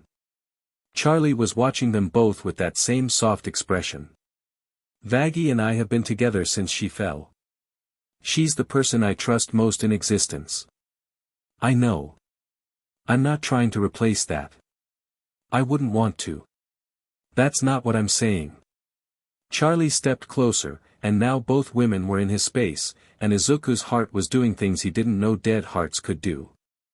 "I'm saying that what Vaggie and I have doesn't have to be threatened by what we might have with you. If we're all honest. If we're all willing to figure it out together." Vaggie made a sound that might have been a laugh or a sob. "You've been planning this." "I've been thinking about it," Charlie admitted. "Since the rooftop. Since I saw how you looked at him when he saved that woman from Valentino's enforcers." "I don't know what you're talking about." "You called him really fucking weird, in the tone you use when you actually like something." Vaggie's blush deepened. "That's not, I mean, this is all very..." Izuku decided to short-circuit the spiral before it could fully form. He stepped forward and kissed Vaggie back. This kiss was longer. This kiss meant something. When they broke apart, Vaggie was staring at him with wide eyes and parted lips. Then he turned to Charlie and kissed her too. Charlie's kiss was different, softer, warmer, tasting of hope and ancient power and something that might have been cocoa. When they separated, she was smiling like the sun had just risen in hell. "Okay," Izuku said, and his voice was steadier than he felt. "We should probably actually talk about what this means and how it works and what the boundaries are and, later," Vaggie interrupted. "We can talk logistics later. Right now I just want to enjoy the fact that I'm apparently dating the guy who just conquered 2 ring lords in 3 days and also the literal princess of hell." "Dating," Charlie repeated happily. "We're dating. All of us. All of us." Izuku should probably have felt overwhelmed. Instead, he just felt lucky. The Wrath Ring greeted them with fire. Not metaphorical fire, actual fire, erupting from the ground as soon as they crossed the border, accompanied by a roar that shook the air itself. "Intruders." The voice was massive, primitive, barely recognizable as language. "Who dares enter Krager's domain without tribute?" "Well," Vaggie said dryly, "at least this one's straightforward." Izuku appreciated that about the Wrath Ring. After the psychological warfare of Velsha's territory, there was something almost refreshing about a place that just wanted to fight. The landscape was all volcanoes and battle-scarred terrain, filled with demons who settled every dispute through combat. "Krager is different from the first two," Charlie explained as they moved through the contested territory. Averos relied on systems and Velsha used manipulation. Krager is just, powerful. Raw, overwhelming force. He's been undefeated for 8 centuries. How does he maintain his ring? Might makes right. Anyone who wants to challenge his authority fights him directly. No one survived the attempt in generations. Charlie's expression was worried. Izuku, this isn't going to be a battle you can win through cleverness or willpower. Krager is just going to try to kill you, and he's very good at it. Then I'll be better. The path to Krager's fortress was lined with the remains of previous challengers, some just bones, others still twitching in states of destruction that defied normal anatomy. The Wrath Ring didn't believe in mercy or recovery. You won or you died. I should be the one fighting him, Vaggie said suddenly. Izuku looked at her. What? I'm recovered more of my angelic abilities. My spear can hurt things that mortal weapons can't. And frankly, she met his eyes with characteristic bluntness, I need to prove to myself that I'm more than just Charlie's bodyguard. Vaggie, I'm not going to let you, it's not about letting me. Her voice was steel. I fell from heaven because I couldn't stomach what we were doing anymore. But I never stopped being a warrior. I've been hiding behind protection duty because it was safer than admitting I was scared to fight again. She drew her spear, and angelic light blazed along its length. I'm not scared anymore. Izuku wanted to argue. Every protective instinct he had was screaming that he should be the one to face Krager, that putting someone he cared about in danger was unacceptable. But that wasn't his decision to make. Vaggie wasn't a civilian he was rescuing. She was a warrior who had made a choice. Together, he said finally. We fight him together. Vaggie's expression flickered, surprise, then warmth. You're really bad at letting people do things on their own. It's a character flaw. I can think of worse flaws. Krager's fortress wasn't really a fortress. It was an arena, massive, circular, built from the bones of fallen enemies and the stone of shattered mountains. The Ring Lord himself sat at its center like a slumbering volcano, and when he saw them enter, he rose to his full height. He was 20 feet tall. His skin was black volcanic rock shot through with veins of molten fire. His eyes were twin furnaces that blazed with ancient rage. He carried a weapon that might have once been a sword but had been battered through so many battles it was now just a massive slab of burning metal. You. His voice made the air shake. The hero who killed my siblings. I have been waiting for you. Siblings? Izuku asked, momentarily confused. Avaros and Velsha were not always Ring Lords. We were created together, at the dawn of hell. 7 beings born from 7 sins. Krager's grin showed teeth like volcanic glass. You have destroyed 2 of my family. Now I will destroy you. I didn't destroy them. They're still alive. I just removed their control over, you talk too much. Krager moved. For something so massive, he was impossibly fast. His weapon came down in an arc that would have split Izuku in half if he hadn't already been dodging, one for all boosting him out of the impact zone as the ground exploded into molten fragments. Vaggie! Izuku shouted. On it!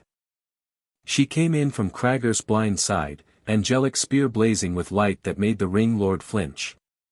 The strike connected with his arm, drawing a line of fire across stone skin, and Krager roared more with outrage than pain.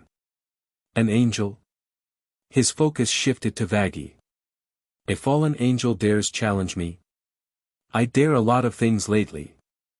Vaggie was already moving, using her smaller size and superior agility to stay out of Krager's reach while scoring hits whenever an opening appeared. You're not the scariest thing I've faced, big guy. Izuku used the distraction to analyze. Krager was strong, stronger than anyone Izuku had ever fought. But strength wasn't everything. The Ring Lord fought with rage, with overwhelming force, with the assumption that nothing could survive his assault. He wasn't used to opponents who could actually hurt him. Full cowl, Izuku breathed, and pushed one for all to 60%. The power surge felt different than it had in life, hotter, wilder, threaded through with demonic energy that amplified everything. He'd been cautious about pushing too hard, worried about what hellish power might do to his control. Time to stop being cautious. Hellfire full cowl. The words came out unbidden, and so did the power. Green lightning wrapped in red flame exploded around Izuku's body, and when he moved faster than he ever had before. His fist connected with Krager's chest. The Ring Lord stumbled back, actually stumbled, for the first time in centuries. Before he could recover, Izuku was hitting him again, and again, each strike carrying the amplified force of one for all merged with Hell's ambient energy. Krager fought back. Of course he did, he was wrath incarnate, and pain only made him angrier. His counterattacks were devastating, each one capable of destroying city blocks. But Izuku had spent his life learning to read opponents, to predict their movements, to find patterns in chaos. Krager was all offense. He didn't defend because he'd never had to. Vaggie. The joints. She understood immediately. Her spear found the vulnerable spaces between Krager's stone plates, elbows, knees, the back of his neck, while Izuku kept the Ring Lord's attention with frontal assaults. The fight became a rhythm. Izuku would engage directly, trading blows that would have killed him if any of them landed clean. Vaggie would strike from angles Krager couldn't cover. And slowly, incrementally, the Ring Lord's movements grew slower, his roars more pained. Enough. Krager slammed both fists into the ground, sending shockwaves in every direction. Izuku grabbed Vaggie and jumped, carrying them both above the blast radius. I will not be defeated by insects. You're already being defeated, Izuku said, landing on a pile of rubble. You're just too angry to notice. Wrath is infinite. Wrath is eternal. I am wrath itself. Maybe. Izuku's eyes blazed with power. But I've been angry my whole life. I just learned what to do with it. He launched himself at Krager one final time. The Ring Lord's fist came to meet him, a killing blow, carrying every ounce of 8 centuries of accumulated rage. Izuku didn't dodge. He punched through it. His fist met Krager's, and for one eternal moment they were locked in contest. Power against power. Will against will. Izuku thought about everyone who had ever told him he couldn't. Everyone who had dismissed him, bullied him, written him off. All that anger he'd channeled into determination, all that pain he'd transformed into purpose.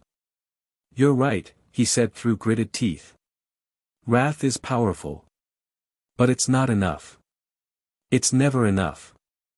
Because the people who run on anger eventually burn out. And the people who fight for something else? We just keep going. His fist pushed through. Krager's arm shattered. The Ring Lord screamed, a sound that echoed across his entire domain, and fell backward, crashing to the arena floor in a heap of broken stone and dying fire. Izuku landed beside Vaggie, both of them breathing hard, both of them covered in burns and bruises and the residue of battle. That, Vaggie panted, was the hottest thing I've ever seen. Really? Now? What? Battle's over. I can objectify you if I want. Krager groaned from the floor. The Ring Lord wasn't dead, Ring Lords were hard to actually kill, but he was thoroughly defeated. When he looked up at Izuku, there was something new in his volcanic eyes. Respect. You fight well, hero. His voice was quieter now, almost conversational. Better than anyone has in centuries. I've had practice. I can see that. Krager struggled to a sitting position, cradling his shattered arm. The Wrath Ring is yours. What will you do with it? Izuku considered the question. The Greed Ring he'd liberated from contracts. The Lust Ring he'd opened to hope. But Wrath was different. The demons here lived for battle, defined themselves by combat. Taking that away from them would be its own kind of cruelty. Nothing, he said finally. I'm not going to change how you live. I'm just going to change what you fight for. Krager's brow furrowed. Explain. Your people are warriors. That's not wrong, sometimes fighting is necessary. But right now you fight for dominance, for cruelty, for the sake of violence itself. Izuku met the Ring Lord's eyes. What if you fought to protect instead? What if your rage was aimed at the people who hurt the innocent, not at the innocent themselves? You want us to be heroes? Krager sounded like he was trying to pronounce a word from a foreign language. I want you to be better. However that looks for you. The silence stretched. Then, incredibly, Krager laughed, a sound like boulders grinding together. You are strange, hero. Very strange. He extended his unbroken hand. But I am old enough to recognize change when it comes. The Wrath Ring will fight for you. Let's see if your protection is worth the effort. Izuku shook the massive hand, careful not to get crushed. 3 rings down. 4 to go. News of Krager's defeat spread faster than fire through dry grass.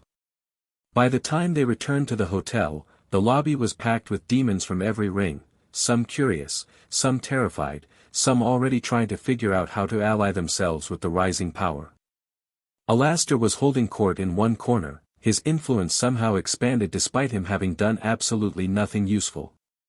The conquering hero returns. Alastor's voice crackled across the room. 3 ring lords in, what, 4 days? At this rate, you'll run out of rings before you run out of momentum. Izuku ignored him, which seemed to amuse the radio demon more than any response would have. Charlie was immediately surrounded by hotel staff and residents, all demanding to know what happened, what it meant, whether they were safe. She handled it with grace that reminded Izuku she'd grown up as royalty, even if her kingdom was hell itself. Vaggie stuck close to Izuku, her hand finding his whenever the crowd pressed too close. We need to talk strategy, she murmured. 4 ring lords left, and they're going to be prepared now. The element of surprise is gone. Then we'll have to be better than surprise. That's not actually a strategy. It's a philosophy. Strategy comes after. Before Vaggie could respond, the hotel's front doors slammed open with enough force to crack the frame. Angel Dust stood in the doorway, and he looked like hell, more than usual. His fur was matted with something dark, his multiple arms were trembling, and his eyes were wild with a fear Izuku had never seen from the normally unflappable spider demon. You gotta come, Angel gasped. All of you. Right fucking now. Angel, what, it's the 3rd ring. Something happened. Something bad. He grabbed Charlie's arm with desperate strength. People are dead, Charlie. Not hurt, not punished, dead. Gone dead. Whatever did it, it's still there, and it's not stopping. The room went silent. In hell, death was already the state of existence, sinners didn't die again, they just suffered. For something to actually kill them, to end their existence entirely. Angel weapons, Vaggie breathed. Only angelic weapons can do that. Exactly. Angel's voice cracked. Someone's doing an extermination. But it's not the usual time, and it's not the usual place, and whoever's doing it isn't following any rules I've ever heard of. Izuku was already moving toward the door. Show me. The 3rd ring, one of the areas still controlled by the Pride Ring's internal power structure, had become a massacre. Bodies littered the streets, but these weren't the normal casualties of hell's violence. These were sinners who had been completely destroyed, their souls not just damaged but erased. Where they had fallen, the ground was scorched with marks that Izuku didn't recognize but Vaggie clearly did. Divine fire, she whispered. The same energy used during exterminations. But it's wrong. Corrupted somehow. Charlie was pale. How many? Hard to say. Angel had led them to the center of the destruction, where a small group of survivors huddled behind makeshift barricades. Hundreds for sure. Maybe more. And whatever did it came through fast. No warning, no announcement. Just death. Izuku studied the scene with analytical focus, pushing down the horror to deal with later. The destruction pattern suggested a single attacker moving through the area with purpose, striking without hesitation or mercy. Efficient. Professional. Military. Vaggie. Does this look like exorcist work to you? She was examining one of the scorch marks, her expression grim. The techniques are similar, but more powerful. More focused. It's like someone took exorcist training and removed all the limitations. The Adam Protocol, Charlie said quietly. This is what they rebuilt him for. A sound cut through the moment, footsteps, deliberate and unhurried, approaching through the smoke and ruin. The survivors behind their barricades whimpered and tried to press further back. He emerged from the haze like a nightmare given form. Adam's new body was wrong in ways that went beyond physical appearance. The armor was the same design as before, all sharp angles and divine metal, but it moved too smoothly, like it was animated rather than worn. His face was Adam's face, the features Vaggie remembered from her time in heaven, but empty. No arrogance. No cruelty. No humanity at all. His weapons hummed with concentrated divine energy, enough to make Izuku's teeth ache just standing nearby. Target identified. Adam's voice was flat, mechanical, nothing like the boisterous asshole he'd apparently been in life. Anomaly designation, Midoriya, Izuku. Classification, existential threat to balance. Directive, neutralize. Wait. Izuku held up his hands, not in surrender but in an attempt to communicate. We can talk about this. Whatever you've been told, whatever they programmed you to do, communication unnecessary. Directive clear. Adam raised one of his weapons. Neutralization proceeding. He moved. Izuku barely got out of the way. Adam was fast, faster than Krager, faster than anyone Izuku had fought since arriving in Hell. The strike that should have ended him instead carved a trench through the ground where he'd been standing. Vaggie. Charlie. Get the survivors out. We're not leaving you. Vaggie was already moving, her spear in hand, angelic light blazing in defiance of the corrupted divine energy Adam radiated. I'm not asking. Adam's second attack came for Izuku, then shifted mid-swing toward Vaggie. She blocked with her spear, but the impact sent her flying backward, crashing through a wall hard enough to bring the building down. Vaggie. Charlie screamed. Target, fallen exorcist designation Vaggie. Classification, traitor. Directive, neutralize after primary target. He was going to kill her. Izuku could see it in the efficiency of his movements, the lack of hesitation, the way he was already tracking Vaggie's position through the rubble. No mercy. No pause. Just execution. Izuku stopped thinking. Hellfire full cowl erupted around him at maximum output, and he slammed into Adam from the side with every ounce of power he could generate. The impact actually knocked the rebuilt angel off course, sent him skidding back, left marks on his supposedly perfect armor. Your directive can go to hell, Izuku snarled. Oh wait, we're already here. For the first time, something flickered in Adam's empty eyes. Not quite emotion, but recognition. Target demonstrates unexpected resistance levels. Recalculating approach. Recalculate this. The fight became a blur. Adam was strong, fast, and nearly indestructible. But Izuku had fought strong, fast, nearly indestructible opponents before. He had trained against all might. He had faced all for one at his peak. He had pushed his body past every limit it was supposed to have. And now he had hellfire full cowl, demonic energy amplifying his power in ways that shouldn't be possible. Every exchange was brutal. Adam's weapons carved through anything they touched, and Izuku couldn't block them directly. He had to dodge, redirect, find angles of attack that the rebuilt angel's programming hadn't accounted for. Charlie joined the fight, her demonic form fully manifested, fire and darkness swirling around her. She couldn't hurt Adam directly, divine armor repelled demonic attacks, but she could interfere, create distractions, force him to divide his attention. Vaggie emerged from the rubble bloody but mobile, her spear blazing brighter than ever. When her angelic weapon met Adam's divine arms, the clash actually produced resistance. She couldn't match him strength for strength, but she could fight him in ways that his programming apparently didn't expect from a fallen angel. "We can't win this," Vaggie shouted between exchanges. "He's too powerful. Then we hold him long enough for the survivors to escape. And then?" Izuku didn't have an answer for that. Adam wasn't tiring, wasn't slowing, wasn't showing any of the weaknesses that living opponents displayed. He was a weapon, pure and simple, and weapons didn't get exhausted. But weapons could be broken. "Charlie." Izuku ducked under another killing blow. "Can you feel any desire from him? Any wants?" What? He's an angel." "They don't," she stopped mid-sentence, her expression changing. "Wait. There's something. Deep down, underneath all the programming. It's faint, but... What is it?" "He wants to remember." Charlie's voice was odd.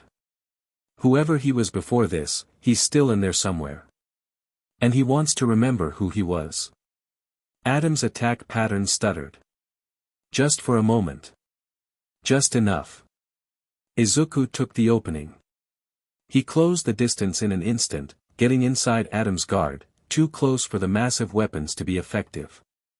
His fist slammed into Adam's chest, but this time he wasn't just hitting, he was channeling. One for All had always carried the wills of its previous users. That's what made it more than just a power-boosting quirk. And now, merged with Hell's energy, supercharged by demonic influence, those wills were stronger than ever. 8 voices spoke through Izuku's fist. 8 heroes who had fought and died and refused to give up. "Wake up," Izuku said, and his voice carried all of them. "Remember who you are." Adam froze. His empty eyes flickered. His mechanical movements became uncertain. And from somewhere deep inside the reconstructed shell, a voice emerged, rough, confused, but undeniably human. What the fuck?" Then his eyes went empty again, and he hurled Izuku across the district with enough force to crater the building he landed in. Target demonstrates mimetic hazard capabilities. Adam's voice was flat again, but there was something underneath it now, strain, resistance, a war being fought inside his own head. Disengaging for tactical reassessment. Warning, anomaly Midoriya represents extreme threat to protocol stability. Full purge authorization recommended. Before anyone could respond, Adam shot into the sky, leaving a trail of divine light behind him. Gone. For now. Izuku pulled himself out of the rubble, bleeding from a dozen wounds, and found Charlie and Vaggie already rushing toward him. "Are you okay?" Charlie's hands were on his face, checking for injuries, her eyes bright with tears and fear and relief. "I'll live. Or whatever the hell equivalent is." He managed a weak smile. "He's still in there. Adam. The real one. Whatever they did to him, it didn't completely erase who he was." "You reached him," Vaggie said slowly. "For just a second, you actually reached him. Not enough. But maybe next time." "Next time." Charlie's voice was sharp. "Izuku, he almost killed you. If there's a next time, there will be." Izuku's expression hardened. "Heaven sent him. Heaven's going to send him again. And if we can't find a way to stop him, really stop him, he'll keep coming back until he finishes his directive." The survivors were emerging from their barricades, looking at the 3 of them with expressions that mixed fear and desperate hope. They'd just watched someone fight an angel to a standstill. They'd just seen proof that the divine engines of destruction could be challenged. For people who had been taught that heaven's judgment was absolute, it was revolutionary.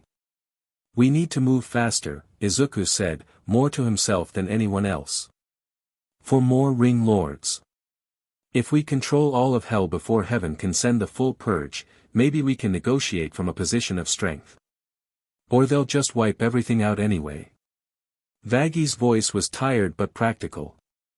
You're gambling that conquering hell faster will prevent its destruction, but it might just accelerate it. Maybe. But I'd rather fight from power than from weakness. Charlie's hand found his again. Then we fight. Together. All of us. The next 2 days were a blur. Malachar, Lord of the Sloth Ring, didn't put up much of a direct fight. His whole domain was designed to sap motivation and will, to convince invaders that it wasn't worth the effort to continue.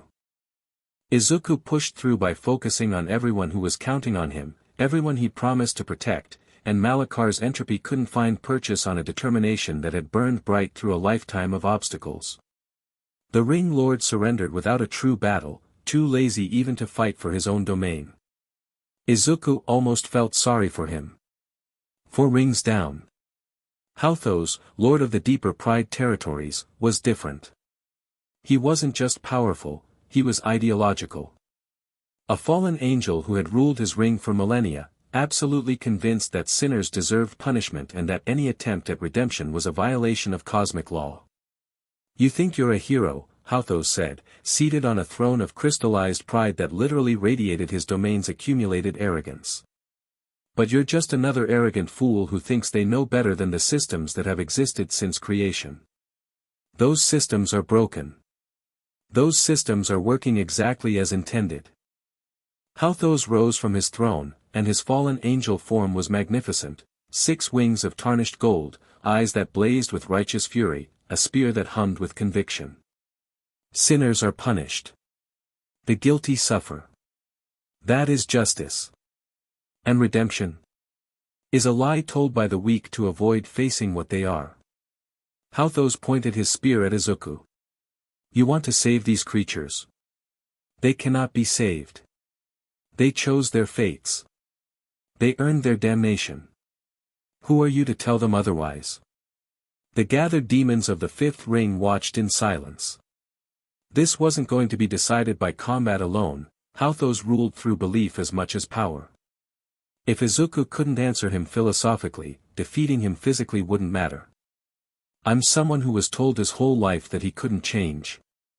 Izuku's voice carried through the throne room. I was told I was born wrong, that my fate was fixed, that I should accept what I was and stop reaching for more. And look where it got you. Dead. In hell. Surrounded by the damned.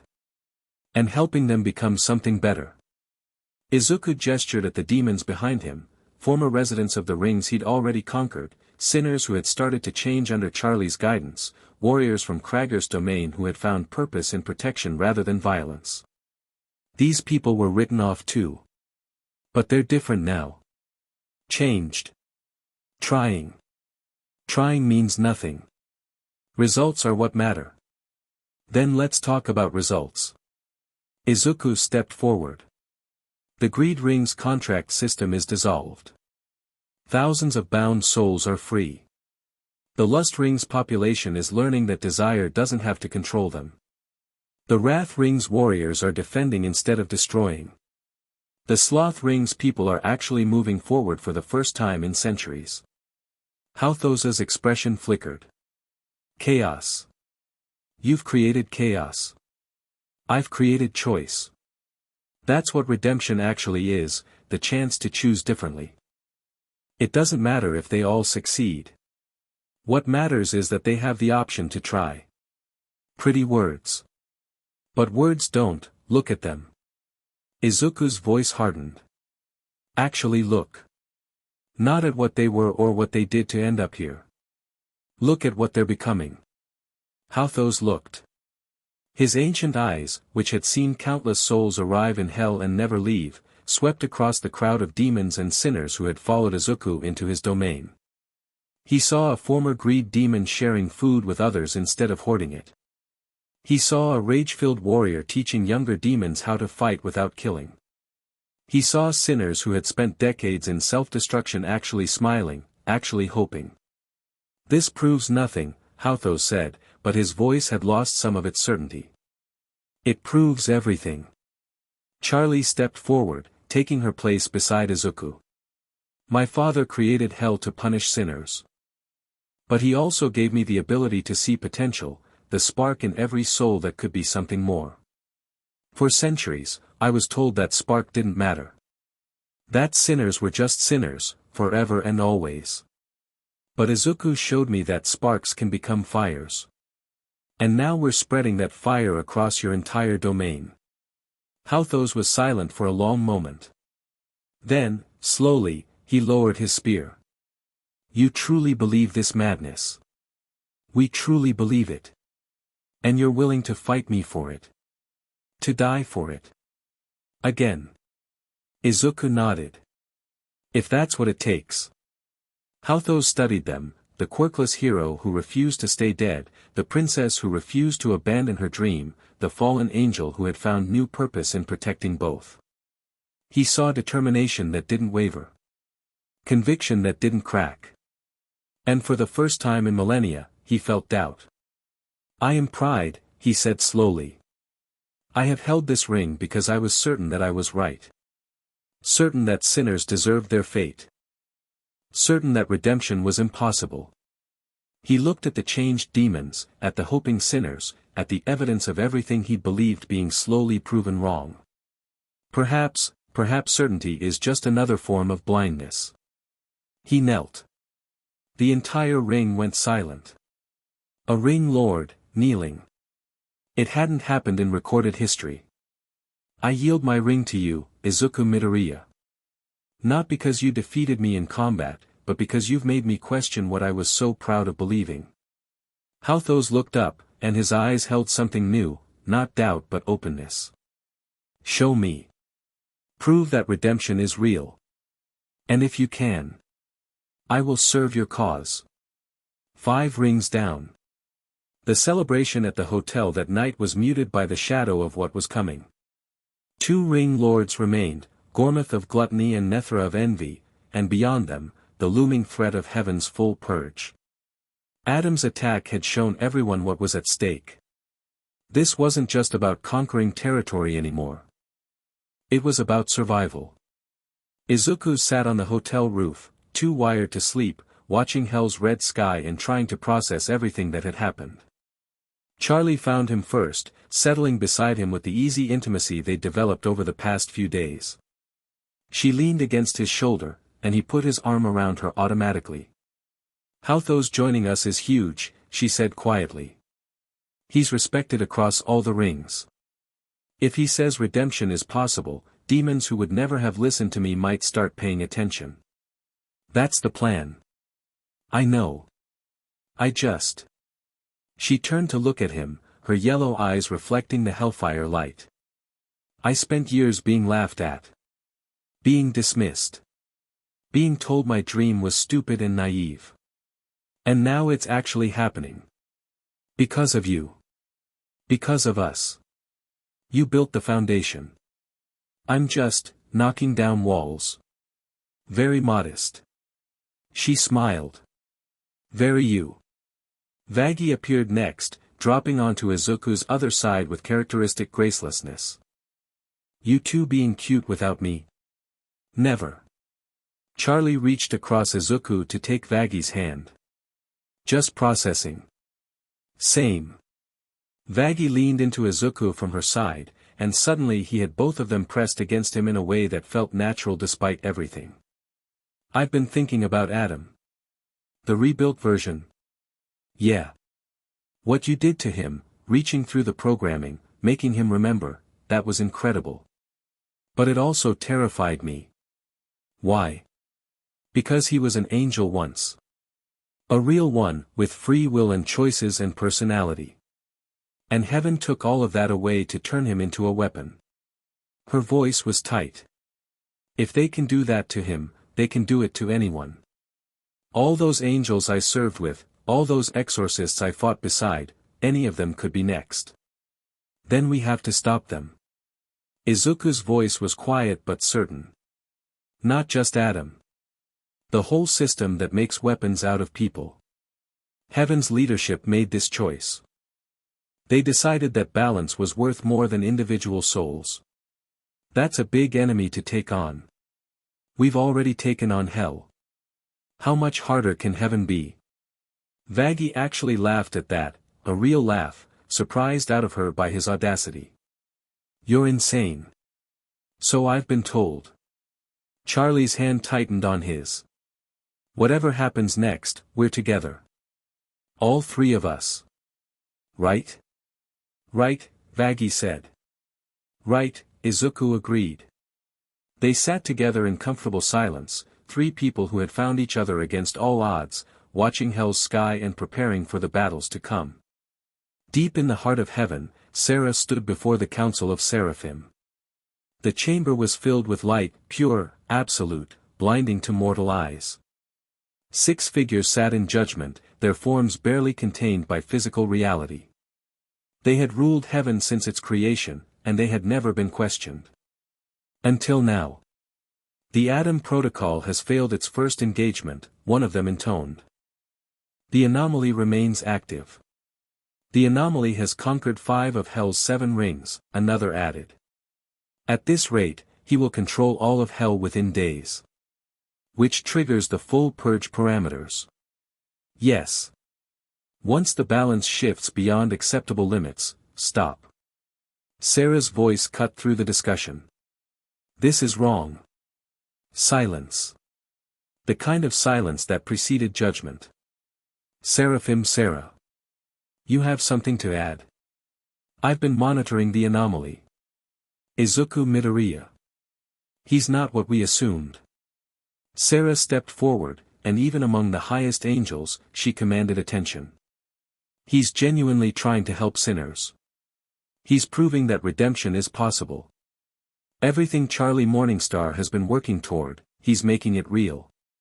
Redemption for sinners is not within acceptable parameters. Then the parameters are wrong. The chamber went absolutely still. I've served heaven for eons, Sera continued, her voice passionate in a way it hadn't been since she couldn't remember when. I've authorized exterminations because I believed they were necessary. I've watched billions of souls suffer because I told myself there was no other option. But now I'm watching a mortal soul, a hero, do what we told ourselves was impossible. And instead of celebrating that, we're preparing to destroy him. The balance must be maintained. Balance for what? For whom? Sera's wings spread, catching the light in ways that made some of the council flinch.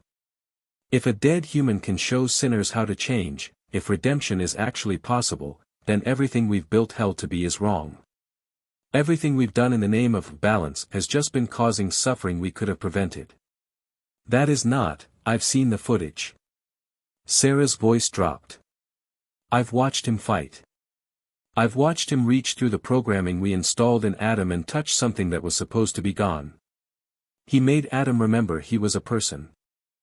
For one moment, Adam was free.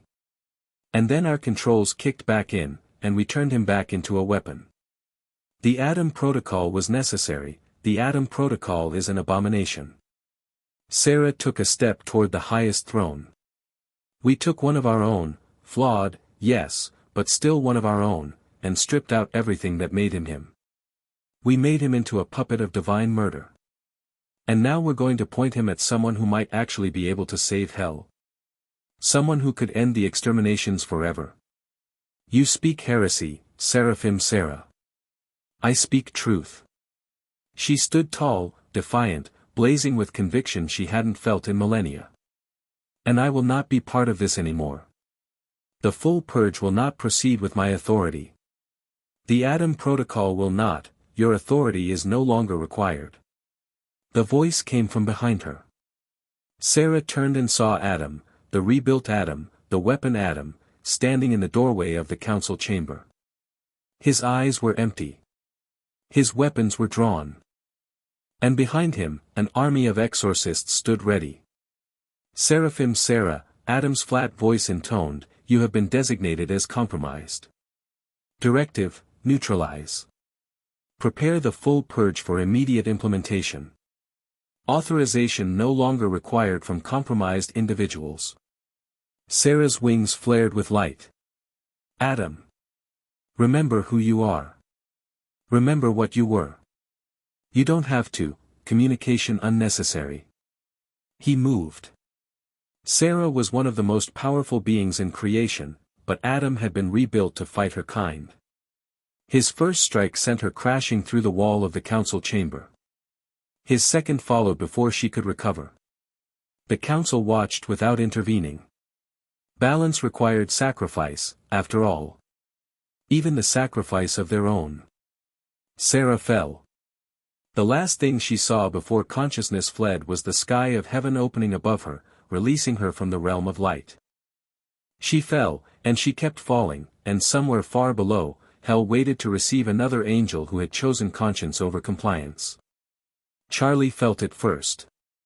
She sat up in bed, her eyes wide, her demonic senses screaming with awareness of something massive entering hell's airspace. Izuku. Vaggie. Something's coming. They were all staying in the same room now, practically, not romantically, although the lines were blurring. Vaggie was on her feet instantly, spear in hand. Izuku was moving toward the window before he was fully awake. What they saw made all of them go still. A figure was falling from the sky. Not crashing, falling, slowly, almost gently, surrounded by light that was dimming with every moment. Wings that had been gold were burning away, shedding feathers of fire that dissipated before reaching the ground. An angel was falling. Falling in the literal sense, becoming fallen in real time. And even from this distance, Izuku recognized the energy signature. He was out the window before anyone could stop him, one for all blazing around his body as he launched himself toward the falling figure. She was descending toward the Pride Ring Central District, and if she hit the ground at the speed she was going, Izuku caught her. The impact was harder than he expected, she was denser than a human, her body still adjusting to the loss of divine essence, but he managed to redirect them both, landing with a controlled crash that only destroyed a single street corner. She lay in his arms, wings gone, grace shattered, more vulnerable than she had probably been in eons. Her eyes flickered open, and for a moment she didn't seem to know where she was. Then she focused on him. On his face. On the concern in his expression. You, she whispered. The anomaly. The hero. Izuku, he corrected gently. Can you stand? I don't know. She tried to move, winced, stopped. They cast me out. For questioning them. For saying what you're doing might be right. A broken laugh escaped her. After millennia of loyal service. After everything I've done for them. One moment of doubt, and they send their weapon to destroy me. Adam did this to you. Adam is gone. Whatever's wearing his face is just a tool. Her eyes were wet. Could angels cry? Could fallen angels? I watched the footage. I saw what you did to him. For one moment, you made him remember who he was. That's why they moved against me. Because I saw that moment and started to believe that maybe you were right. Izuku helped her sit up, supporting her weight when her body threatened to collapse. She was shaking, from shock, from pain, from the trauma of losing everything she'd been. What's your name? He asked, because it seemed important. Sera. Her voice was barely a whisper. I was the head of the Seraphim. I authorized the exterminations. I helped create the system that. She trailed off, her expression crumbling. I've done terrible things. So many terrible things. All in the name of balance. And now? Now I'm here. She looked around at hell, at the red sky, at the strange and terrifying world she'd spent eons trying to control from above. Now I'm fallen. Now I'm nothing. You're not nothing. Izuku's voice was firm. You're someone who saw something wrong and spoke up. Even though it cost you everything. That's not nothing. That's brave. Sera stared at him. This mortal. This impossible, stubborn, beautiful mortal who looked at her, a being who had ordered the deaths of billions, with compassion instead of judgment. "You should hate me," she said. "The exterminations I authorized killed countless souls. People you're trying to protect. People Charlie's trying to save. Should and do are different things." Izuku smiled, and it was the same smile he'd given everyone who'd ever been told they couldn't change. "You made terrible choices. You hurt people. But you also just gave up everything you had because you started to believe those choices were wrong. That's not the action of someone who can't be redeemed." Charlie and Vaggie arrived then, landing beside them with expressions that shifted from combat-ready to confused to wary in quick succession. "Is that?" Charlie started. "Sera. Head of the Seraphim.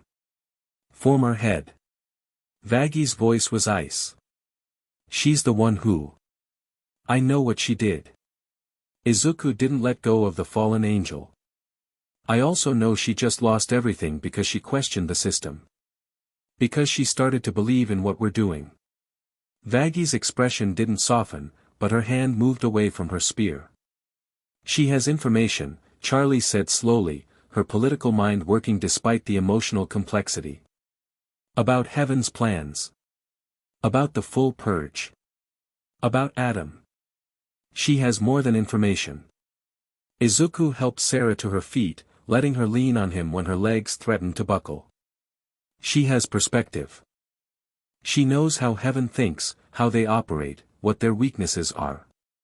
And she has motivation to stop them. You trust her." Vaggie's voice was flat. "After everything. I trust that people can change." Izuku met Vaggie's eye. "I trusted that about you, and I was right. Maybe I'll be right about her too." The silence stretched. Then Vaggie made a sound that might have been a laugh or a sigh. "Fine. But I'm watching her.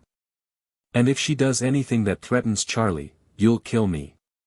Sera's voice was exhausted but understanding. "I know. I would expect nothing less from someone protecting what they love." Vaggie blinked at the characterization, but didn't argue. Charlie stepped forward, her expression cautiously hopeful. "Can you walk? We should get you somewhere safe. Somewhere we can talk properly." Yes. I think so." Sera took a step, wobbled, and would have fallen if Izuku hadn't caught her again. "Perhaps with assistance." They made their way back to the hotel slowly, an unlikely group, the demon princess, the fallen exorcist, the hero who refused to stay dead, and the former head of Heaven's highest council, now reduced to a refugee in the realm she'd spent eternity trying to control. Above them, somewhere in the space between worlds, Heaven's armies were gathering. The full purge was coming. And hell wasn't ready. Chapter 3, Heaven's Reckoning. Sera woke screaming. The sound tore through the hotel's guest wing at 3 in the morning, pulling Izuku from a dead sleep and sending him sprinting down the hallway before his conscious mind caught up with his body. He hit Sera's door hard enough to crack the frame and found her tangled in sheets, thrashing against nightmares that followed her from heaven. "Sera!" He grabbed her shoulders, trying to ground her. "Sera, you're safe. You're in the hotel. You're..." Her eyes snapped open and her hand closed around his throat with strength that shouldn't have remained after her fall. For one terrifying moment, he saw divine fire in her gaze, the reflex of a warrior who had fought since the dawn of creation. Then recognition flooded in. The grip loosened. Her hand fell away. Izuku. His name came out broken. They were. Dreams. He sat on the edge of her bed, giving her space while staying close enough to matter. Just dreams. Memories. She pulled her knees to her chest, looking smaller than a former seraphim had any right to look. The first extermination. I remember every face. Every soul that dissolved under angelic weapons. I told myself it was necessary. I told myself for thousands of years. And now. Now I close my eyes and they're all waiting for me. Her voice cracked. Asking why. asking what they did to deserve oblivion. And I don't have an answer anymore. Izuku didn't offer platitudes. He'd learned that sometimes the best thing you could do was sit with someone in their pain, acknowledge it without trying to fix it. Charlie appeared in the doorway, sleep-rumpled and worried. Vaggie was a shadow behind her, hand on her spear out of habit rather than hostility. Over the past 2 days, since Sera's arrival, they'd established an uneasy truce. Vaggie still didn't trust the former seraphim, but she'd stopped actively expecting betrayal. Another nightmare? Charlie asked softly. Sera nodded, not trusting her voice. They'll get easier. Vaggie's contribution was grudging but genuine.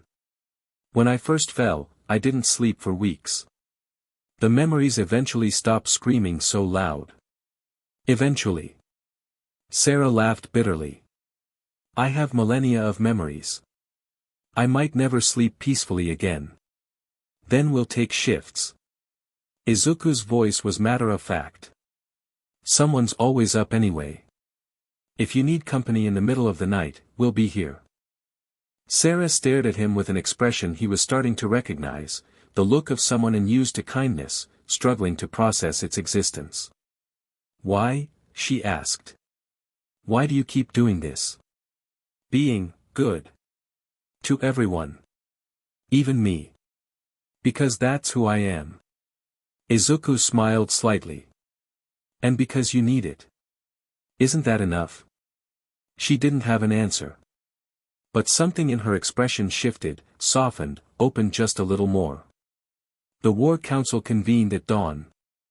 Alastair had actually contributed something useful for once. His radio network had intercepted Heaven's communication frequencies, giving them real-time intelligence on angelic movements. The news wasn't good. The full purge launches in 72 hours. Sera pointed at the tactical display, her voice steady despite her obvious exhaustion. Once initiated, every exorcist in Heaven's arsenal deploys simultaneously. They'll hit all 7 rings at once, overwhelming any coordinated defense. How many exorcists are we talking about? Vaggie asked. Standard deployment is 2,000. For a full purge. Sera's jaw tightened. Every angel capable of combat. Tens of thousands. The room went quiet. They'd fought Adam to a standstill, barely, and he was just one angel. Tens of thousands was an army beyond anything hell could match. What about Adam himself? Izuku asked. He'll lead the assault on wherever you are personally. His directive is clear, neutralize you before anything else. The Council believes that without you, the Ring Lords will fragment and hell will return to its normal chaos. They're not wrong. Krager's rumbling voice came from the corner where he'd squeezed his massive form. The Wrath Ring Lord had been a surprisingly dedicated ally since his defeat, throwing his armies into training with a fervor that had actually improved discipline. We follow you, hero. Without you. We fight anyway, Charlie cut in firmly. Even without Izuku, we fight. This is my home. These are my people. And I am done letting Heaven decide their fate. Pride rang in her voice, not Hauthos's destructive pride, but something cleaner. The pride of someone who finally believed in herself. We need the last 2 rings. Izuku turned to the tactical display. Gormuth and Nethra. If we control all of hell when the purge hits, we can coordinate defenses properly. Maybe establish protected zones. Gormuth has already agreed to meet. Charlie pulled up a message on the display. He saw what happened to the other Ring Lords. He's not stupid enough to think he can win a direct fight against someone who beat Krager. And Nethra? Silence. The kind that suggested no one wanted to answer. Nethra's the problem, Sera said finally. I received intelligence before my fall, she's been in contact with Heaven. Feeding them information about your movements, your capabilities, your weaknesses. A traitor Ring Lord? Vaggie's hand tightened on her spear. Great. Because this wasn't complicated enough. She's playing all sides. Sera's expression was grim. Nethra believes she can use the chaos of the purge to seize control of whatever remains. Let heaven destroy her rival ring lords, let you exhaust yourself fighting angels, then claim the ruins for herself. Can't let that happen. Izuku's mind was already working.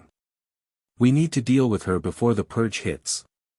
Take her ring, secure her cooperation or neutralize her threat. Agreed. Hauthos spoke for the first time, his fallen angel form radiating controlled intensity. But Nethra's domain is designed to trap intruders. The envy ring reflects your deepest jealousies, shows you versions of yourself who got what you wanted. It's psychologically devastating. We've dealt with psychological warfare before. Izuku glanced at Charlie and Vaggie. Velsha tried something similar. We pushed through. Velsha used desire. Nethra uses resentment. Hauthos shook his head. They seem similar but the mechanics are different. Desire can be acknowledged and set aside. Envy festers. It burrows into the parts of yourself you don't want to look at and makes you hate yourself for wanting things you can't have. Sounds fun. Vaggie's voice dripped sarcasm. I'll go alone, Izuku said. No. Charlie, Vaggie, and Sera spoke simultaneously, then glanced at each other with varying degrees of surprise. I'm serious. If Nethra's power is based on envy, she needs targets who have something I want. If I go alone, she'll find something. Sera's voice was firm. Everyone has envy. Even heroes. Even people who seem completely selfless. There's always something you wished you had, something you feel you deserved but didn't get. Nethra will find it and use it. Then how do we counter it? You don't. Sera met his eyes. You endure it. You accept that the envy exists, acknowledge it, and refuse to let it control you. Just like you did with Velsha's desire. Izuku thought about that. Envy. What did he envy? Kaken's confidence, maybe. The way natural talent had come so easily to him while Izuku struggled for every inch of progress. Todoroki's power, inherited rather than earned. All Might's certainty, the absolute belief in himself that Izuku had never quite managed to achieve. And here in hell. What did he envy now? Charlie's connection to her father, even if that connection was strained. She belonged here in a way he never would. Vaggie's warrior instincts, honed over centuries of combat. Sera's ancient knowledge, the perspective that came from watching civilizations rise and fall. He had envy. Everyone did. The question was whether he'd let it define him. We go together, he said finally. All of us who can be spared. Nethra expects me to come alone, that's what a conquering hero would do. So we do something different. We show up as a team. And if her power works on all of us simultaneously, then we support each other through it. Izuku looked around the room. That's what teams do. Gormitha's territory was exactly what you'd expect from the Lord of Gluttony, a realm of endless consumption where everything was eaten and nothing was ever enough. The Ring Lord himself was massive, a mountain of flesh and hunger that made Krager look small. But Gormith wasn't stupid. He'd watched 5 Ring Lords fall to the green-haired anomaly, and he had no intention of being the 6th. You want alliance, Gormith rumbled, his voice like an avalanche of grease. You want Gluttony Ring under your banner before heaven comes. I want cooperation, Izuku corrected. You keep your ring. You keep your authority. But when the purge hits, you fight with us instead of against us. And after, when we rebuild, gluttony becomes part of something better. Better how? Your people hunger because they can never be satisfied. That's the curse of this ring, consumption without fulfillment. Izuku stepped closer, unafraid despite Gormitha's overwhelming size. What if satisfaction became possible? What if your subjects could actually feel full? Gormith went still. His countless eyes, scattered across his body like barnacles, all focused on Izuku. That is not possible. Hunger is eternal. It is what we are. Desire was supposed to be eternal too. Wrath was supposed to be uncontrollable. Pride was supposed to be unquestionable. I've changed all of them. Izuku smiled. Why should gluttony be different? The negotiation took hours. Gormith was cautious, suspicious, unwilling to commit without guarantees. But he was also tired of endless hunger, tired of watching his subjects consume without joy, tired of being a monster because he didn't know how to be anything else. In the end, he agreed.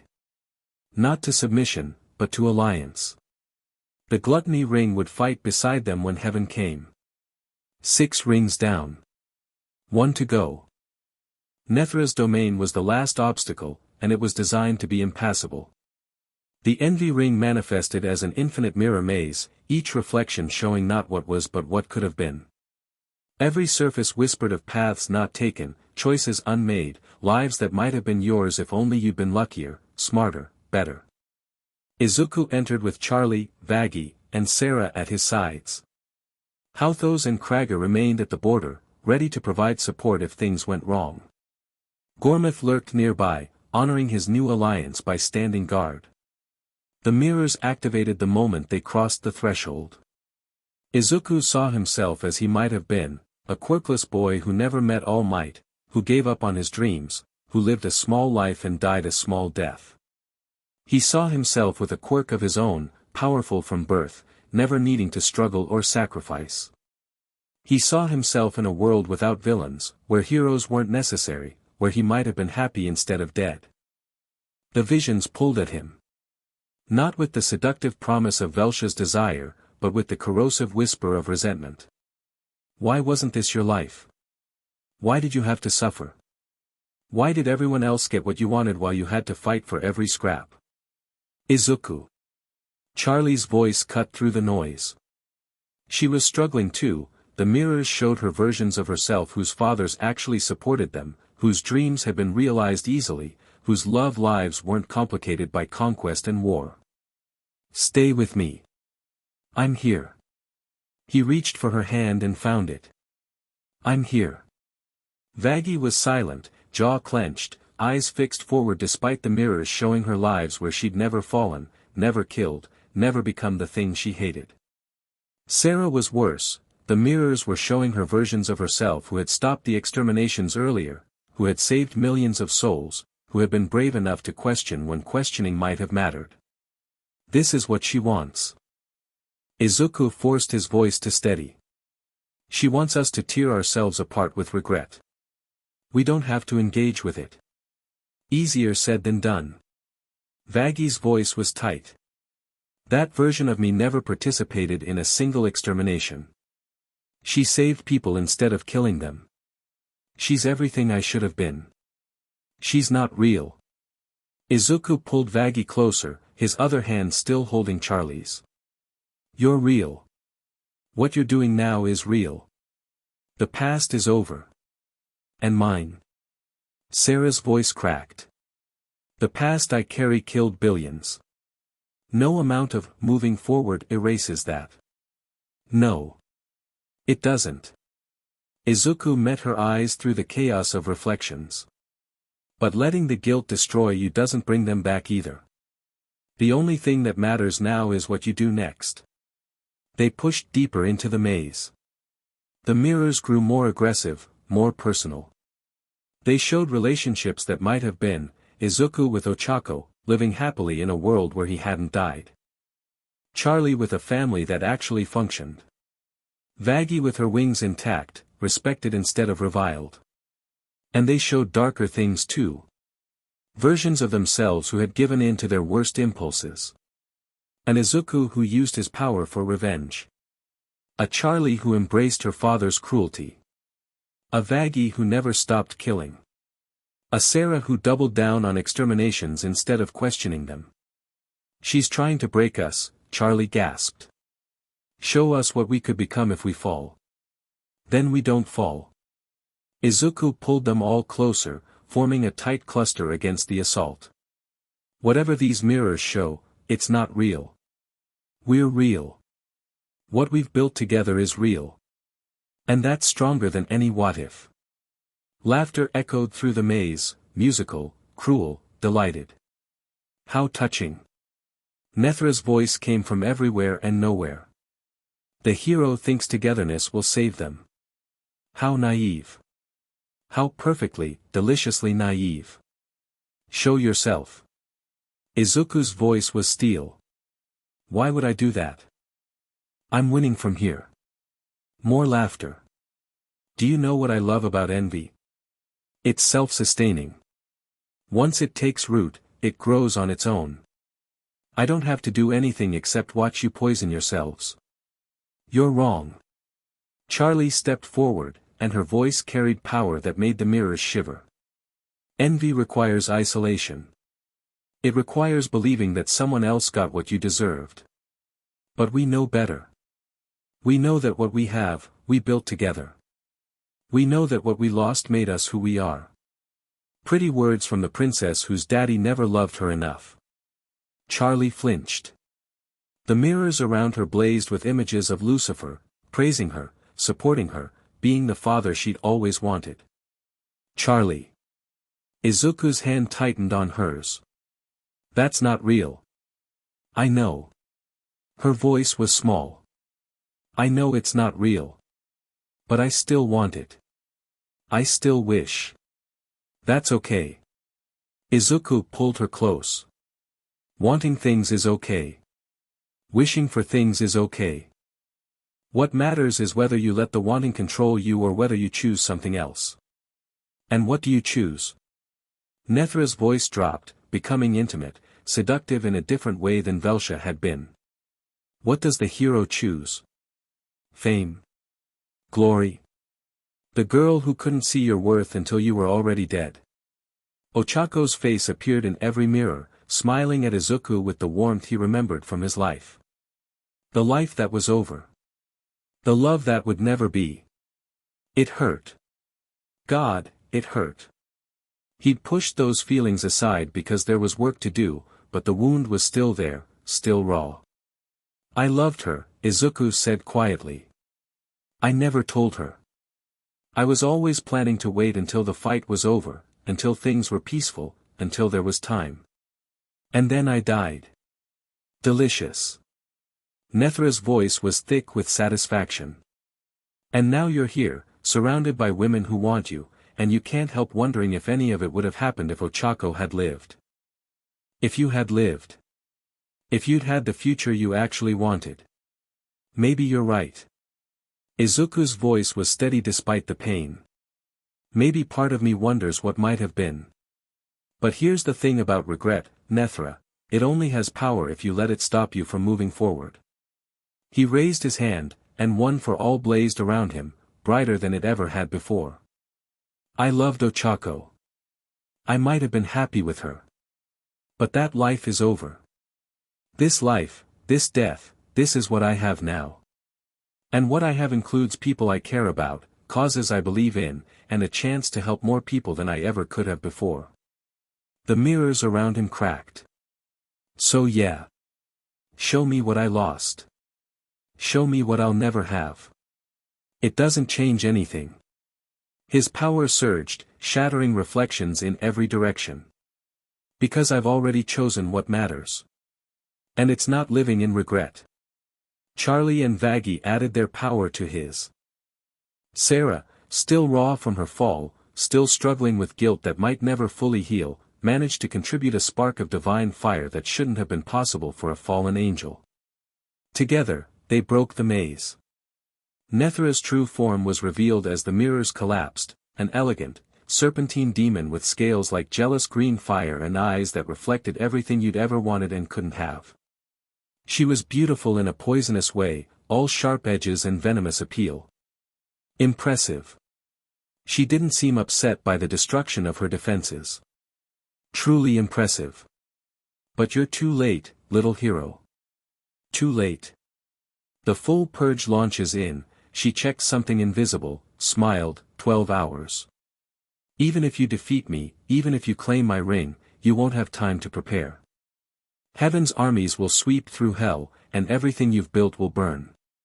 Then we'll fight them. With what? A handful of ring lords? An army of sinners who've never faced angelic weapons? Nethra laughed. You've conquered hell, Izuku Midoriya. Congratulations. Now watch it be destroyed anyway. You've been feeding them information. Vaggie's voice was ice. The whole time. Telling heaven exactly what we're doing, where we're weak, how to hurt us. Of course I have. Why wouldn't I? Let heaven and hell destroy each other, then claim whatever's left. Nethra's smile widened. It's the smart play. The only play that makes sense. Except for one thing. Izuku stepped toward her. You assumed we'd fight the way you expected. Defend territory. Try to hold the lines. Conventional warfare against a superior force. And you have another option. I'm going to heaven. Izuku's voice was calm, certain, absolutely insane by any reasonable measure. I'm going to find the Council of Seraphim. And I'm going to make them stop. The silence stretched. Then Nethra started laughing, not mocking laughs, but genuine, disbelieving laughter. You're going to assault heaven. Alone. Not alone. Charlie stepped up beside him. I'm going. As am I. Vaggie's spear blazed with angelic light. I know the way. Sera's voice was quiet but firm. And I know their weaknesses. Nethra's laughter died. She looked at them, really looked, and for the first time, something like respect flickered in her envious eyes. You're all mad. Probably. Izuku extended his hand. But you can join us. Help us. Or you can stay here and hope you survive what comes next. Why would I help you? Because if we win, hell becomes something worth ruling. If we lose, there won't be a hell left to claim. Izuku's expression softened. And because deep down, I don't think you actually want to watch everything burn. You're playing the angles because you're scared of hoping for something better. But hope is what we're offering. Nethra stared at his hand for a long moment. The mirrors around them, broken but not destroyed, flickered with possibilities. Futures where she sided with them. Futures where she stood alone. Futures where nothing existed at all. If I help you, she said slowly, and you somehow survive this idiocy, I want the envy ring autonomous. Not under your authority. An equal partner, not a subordinate. Done. And I want a seat on whatever council you form to govern this new hell you're imagining. Done. And I want, she hesitated, and for just a moment, the mask of calculation slipped, I want a chance. At whatever redemption you're selling. Even though I probably don't deserve it. That, Izuku said, was always on the table. Nethra took his hand. 7 rings. United. Now they just had to survive the next 12 hours. The portal to heaven wasn't something that existed in normal space. Sera knew the ritual, knew the words, knew the exact configurations of divine energy needed to open a path between realms. It was knowledge forbidden to fallen angels, knowledge that should have been stripped from her when she lost her grace. But heaven's programmers hadn't accounted for genuine defection. They'd built failsafes for angels who fell through weakness or corruption, not for one who fell because she chose conscience over compliance. This will only work once. Sera traced symbols in the air with fingers that still remembered how to channel divine power, even without the grace to back it up. And only for a small group. 4, maybe 5 at most. Me, Charlie, Vaggie, and you. Izuku had already decided. The ring lords stay here to coordinate the defense. The defense won't hold without you, Krager rumbled. When heaven realizes you've invaded, they'll accelerate the purge. Everything will happen at once. Then you'll have to buy us time. Izuku met each ring lord's eyes in turn. Gormuth, Hauthos, Krager, Nethra, you control all of hell now. Work together. Protect the sinners who can't protect themselves. And trust that we'll stop this at the source. You're asking us to trust you with the fate of our entire realm, Nethra observed. Yes. Based on what? Your track record of insane plans that somehow work. Based on the fact that I haven't let you down yet. Izuku smiled slightly. And I don't intend to start now. The ring lords exchanged glances. Whatever they saw in each other's eyes, they came to a decision without words. Go, Hauthos said. End this. We'll hold until you return. The portal opened, a tear in reality that blazed with light so pure it hurt to look at directly. Beyond it, Izuku could see glimpses of heaven, impossible architecture, clouds of solidified faith, the machinery of divine bureaucracy that had governed existence since its creation. Ready? He asked. No, Vaggie said. Absolutely not, Sera added. Terrified, Charlie admitted. Great. Let's go.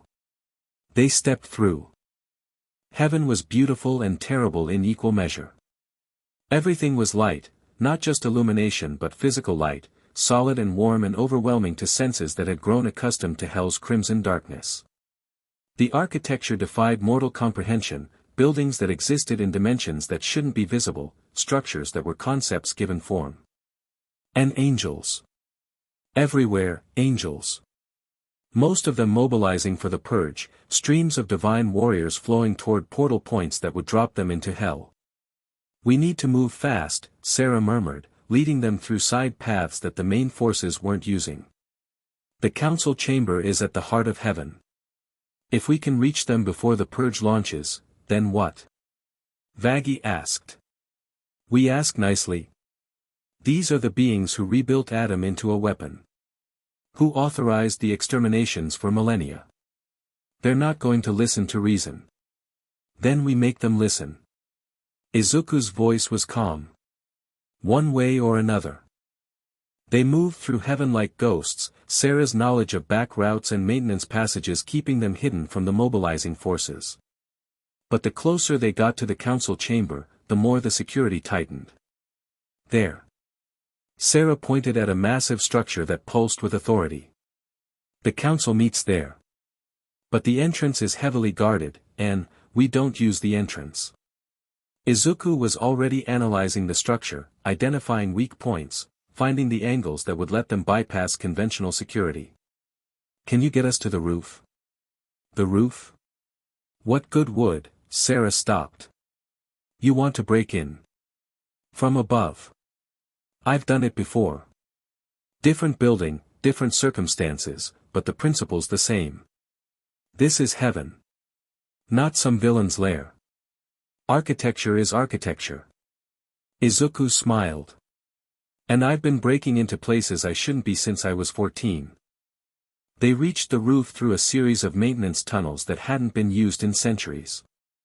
The structure beneath them thrummed with power, the concentrated authority of heaven's highest rulers. Once we're in there, we'll have minutes at most before security responds. Sera's voice was tight. Whatever you're going to say, whatever you're going to do, make it count. I will. Izuku looked at his companions, the princess of hell, the fallen exorcist, the former head of the seraphim. Whatever happens in there, thank you. For believing in this. For believing in me. Save the sappy speeches for after we survive, Vaggie said, but her eyes were warm. She's right. Charlie took his hand, squeezed it once, let go. Let's finish this. Izuku's fist blazed with hellfire full cowl, the merged power of one for all and demonic energy, burning green and red simultaneously. He punched through heaven's roof. The Council of Seraphim was in session when the ceiling exploded. 6 ancient beings, each one older than most civilizations, looked up to see the impossible, intruders in their sanctuary. Not just any intruders, the anomaly they'd been trying to destroy, accompanied by traitors and enemies. What is the meaning of, one of them started. The full purge stops now. Izuku landed in the center of the chamber, power crackling around him, absolutely refusing to be intimidated by the weight of authority pressing down from every direction. You're going to call back your forces, decommission Adam, and negotiate a new arrangement with Hell. Silence. Then, cold and absolute, you presume to give orders to us. You are a dead mortal. A glitch in the cosmic system. You have no authority here. I have the authority of someone who's going to stop you if you don't listen. Izuku's voice didn't waver. I've conquered all 7 rings of hell. I've united demons and sinners and fallen angels under a single purpose. And I've done it all in less than 2 weeks. Do you really want to see what happens when I'm motivated? Bluster. The full purge will proceed. Hell will be cleansed. And you will be erased along with every other inconvenient, Sera. Izuku cut off the speaker. Show them. Sera stepped forward, and despite everything, her fall, her broken grace, her status as a traitor, she still carried the presence of what she'd been. I served on this council for eons, she said quietly. I authorized the exterminations because I believed they were necessary. I believed that hell was irredeemable, that sinners were beyond hope, that the only option was control through violence. She looked at each of her former colleagues in turn. I was wrong. You were corrupted. I was awakened. Her voice strengthened. I watched this mortal do what we told ourselves was impossible. I watched him prove that redemption isn't a lie. I watched him reach through the programming we installed in Adam and touch something that should have been destroyed. And I realized that everything we've built, every extermination, every purge, every act of balance, has been based on a fundamental error. You speak heresy. I speak truth. Sera's eyes blazed with conviction. Hell was supposed to be punishment. A place for sinners to suffer for their crimes. But somewhere along the way, we stopped believing they could change.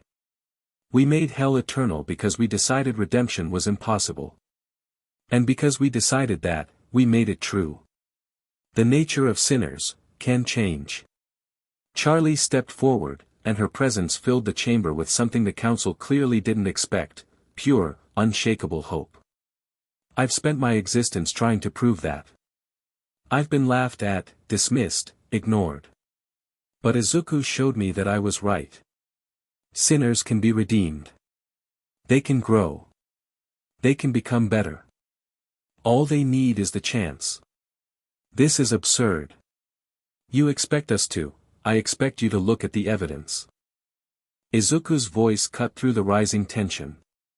Your systems aren't working. The balance you're trying to maintain is based on lies. And the weapon you built to enforce it is an abomination that violates everything heaven is supposed to represent.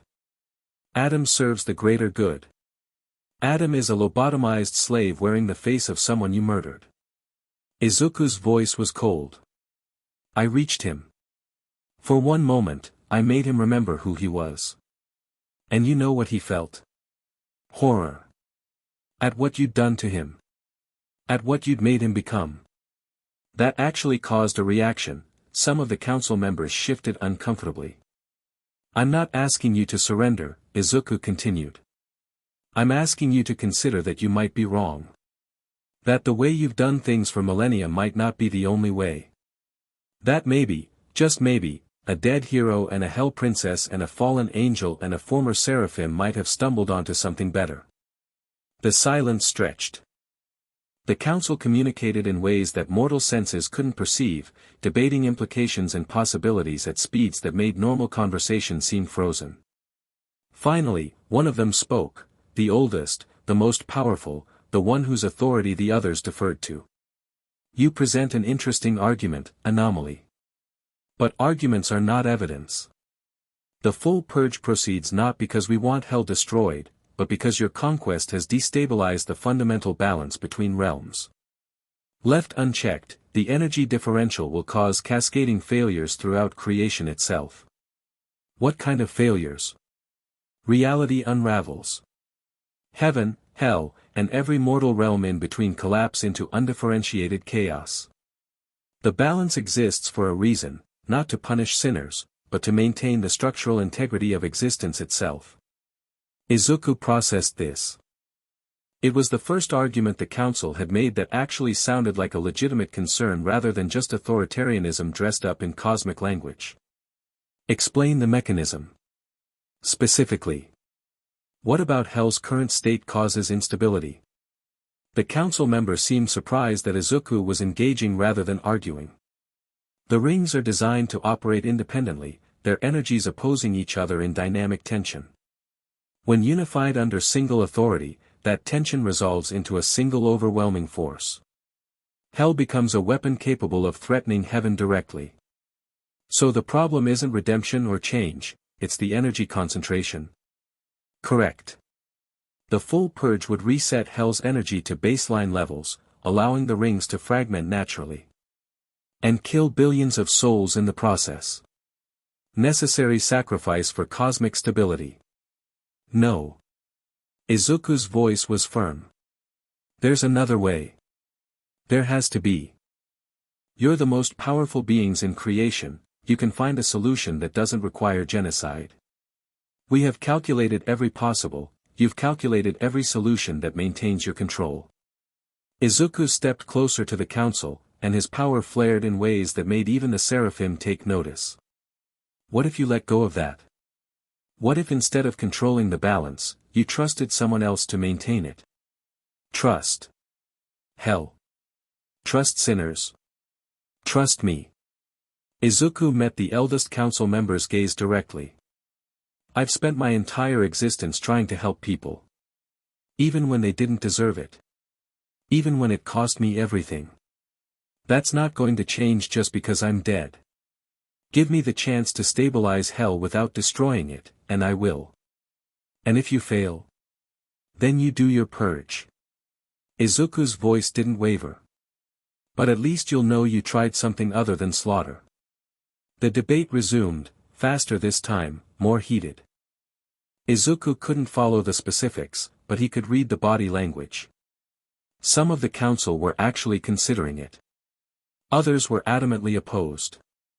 And in the middle, the leader weighed options that would determine the fate of billions. Then the wall exploded. Adam burst through in a shower of divine architecture, his rebuilt form blazing with power that made even the council flinch. His empty eyes locked onto Izuku. Target located. Directive, neutralize. Full purge authorization confirmed. Adam, no. One of the council members raised a hand. We have not reached consensus. The protocol does not override accepted. Adam's voice was flat. Purge protocol supersedes council authority in event of existential threat. Target Midoriya represents existential threat. Protocol is absolute. He attacked. Izuku barely got his guard up in time. Adam's first strike sent him crashing through the council chamber's walls, through offices and corridors and gathering halls, finally coming to rest in what looked like a central plaza. Heaven's general population, angels going about their business, souls enjoying their eternal reward, scattered in panic as the battle erupted in their midst. Charlie, Vaggie, and Sera emerged from the council chamber seconds later, but Adam was already pressing the attack. His rebuilt body was faster than before, stronger, more precise. The limiters that had made him beatable in Hell were gone. Izuku. Charlie's power blazed as she tried to intervene, but Adam's weapons carved through her demonic fire like it was nothing. She went down, wounded but not destroyed. Vaggie's spear met Adam's blade in a clash that sent shockwaves across the plaza. She held for 3 exchanges before he overpowered her, sent her flying, turned back to his primary target. You cannot win. Adam's voice carried no triumph, no emotion of any kind. I am heaven's judgment made manifest. I am the consequence of your choices. You're a prisoner. Izuku wiped blood from his face and stood. Trapped in your own body. I saw it before, the real you, screaming to get out. You don't want this. What I want is irrelevant. Directive is absolute. Directives can be broken. Izuku raised his fist, and one for all surged with everything he had. And I'm really good at breaking things. They clashed. The battle was everything Izuku had been building toward, every technique he'd developed, every power he'd mastered, every lesson he'd learned about combat and strategy and sheer stubborn determination. Adam was his equal in raw power and superior in divine armament, but Izuku had something the rebuilt angel lacked. He could adapt. Every exchange taught him something new about Adam's attack patterns. Every dodge revealed a timing weakness. Every block showed where the divine armor was thinnest. And every time Izuku touched Adam directly, he pushed, not with power, but with will. With the voices of 8 previous one for all users. With the hope of everyone counting on him. With the absolute conviction that Adam could be saved. Remember, Izuku gasped between exchanges. Remember who you were. Remember what you lost. You were arrogant and crude and kind of an asshole, but you were you. They took that from you. Fight back. Directive is. Adam's attack stuttered. His movements became less precise. Deep within the rebuilt shell, something was stirring. You were the first man. Izuku pressed harder, both physically and mentally. You lived and loved and made choices. That's what makes you real. Not the programming, not the directive, the ability to choose. I can't. You can. Izuku's fist connected with Adam's chest, and this time he poured everything into the strike, not to destroy, but to free. Choose. Choose who you want to be. Adam screamed. It wasn't the flat vocalization of the protocol. It was raw, human, agonized, the sound of a soul tearing free from chains that had bound it since reconstruction. The divine armor cracked. The weapons fell from nerveless fingers. And Adam, the real Adam, not the weapon wearing his face, collapsed to his knees. What? His voice was rough, broken, but present. What the fuck did they do to me? They tried to make you a weapon. Izuku knelt beside him, exhausted but triumphant. I made you a person again. Adam looked down at his hands, hands that had destroyed thousands under directive control, hands that now trembled with the weight of recovered humanity. I remember everything, he whispered. Every soul every person I. He looked up, and his eyes were wet. I killed them. I killed so many of them. Under programming you didn't consent to. That's not the same as choosing to kill. Doesn't feel different. Adam's laugh was bitter. I was an asshole before, but I wasn't. I never wanted to be. Then be something else. Izuku offered his hand. Help us stop the purge. Help us prove that redemption isn't just for sinners. Adam stared at the offered hand for a long moment. Then, slowly, he took it. You're insane, he said. So I've been told. The Council of Seraphim watched the scene play out through divine observation. They had seen their ultimate weapon freed from their control. They had seen the anomaly do what should have been impossible, restore personhood to someone they had deliberately erased. And they had to make a decision. The protocol is broken, one observed. Without Adam, the full purge cannot proceed as planned. We have other weapons. None as effective. And the anomaly has demonstrated the ability to reach through our programming. What we do to one, he might do to others. Then we destroy him directly. All of us, simultaneously. Even he cannot survive, no. The eldest council member raised a hand, silencing the debate. We have calculated probabilities. We have weighed costs and benefits. We have planned for every contingency. The ancient being's voice was heavy with exhaustion, the exhaustion of eons spent maintaining systems that were never meant to be maintained forever. And yet this mortal, dead for less than 2 weeks, has accomplished what we told ourselves was impossible. He has unified hell. He has freed our weapon. He has made us question our fundamental assumptions. You cannot mean, I mean that perhaps the anomaly is not the threat. Perhaps the anomaly is the solution we were too blind to see. The eldest rose from their throne. The balance must be maintained. That is true. But the balance has never required that we maintain it alone. It has never required that hell be eternally damned with no hope of change. Those were our choices, made so long ago we forgot they were choices at all. The other council members shifted uncomfortably. I propose a new covenant. The eldest's voice carried through heaven, reaching every angel, every soul, every corner of the divine realm. Hell will remain under Izuku Midoriya's authority. The rings will be permitted to pursue redemption. The exterminations will cease. And in exchange, Midoriya will accept responsibility for maintaining the energy balance, dispersing concentration through the process of souls ascending, rather than through the violence of purges. And if he fails? Then we revisit our options. But we give him the chance. We give hell the chance. The eldest's gaze found Izuku through the observation field. We give ourselves the chance to be better than we have been. The vote was not unanimous. But it was sufficient. The full purge was cancelled. They returned to hell as something between conquerors and saviors. Word had spread during their absence, the ring lords had broadcast everything they could observe, letting all of hell know what was happening in heaven. The cancellation of the purge arrived as relief so profound that even demons wept.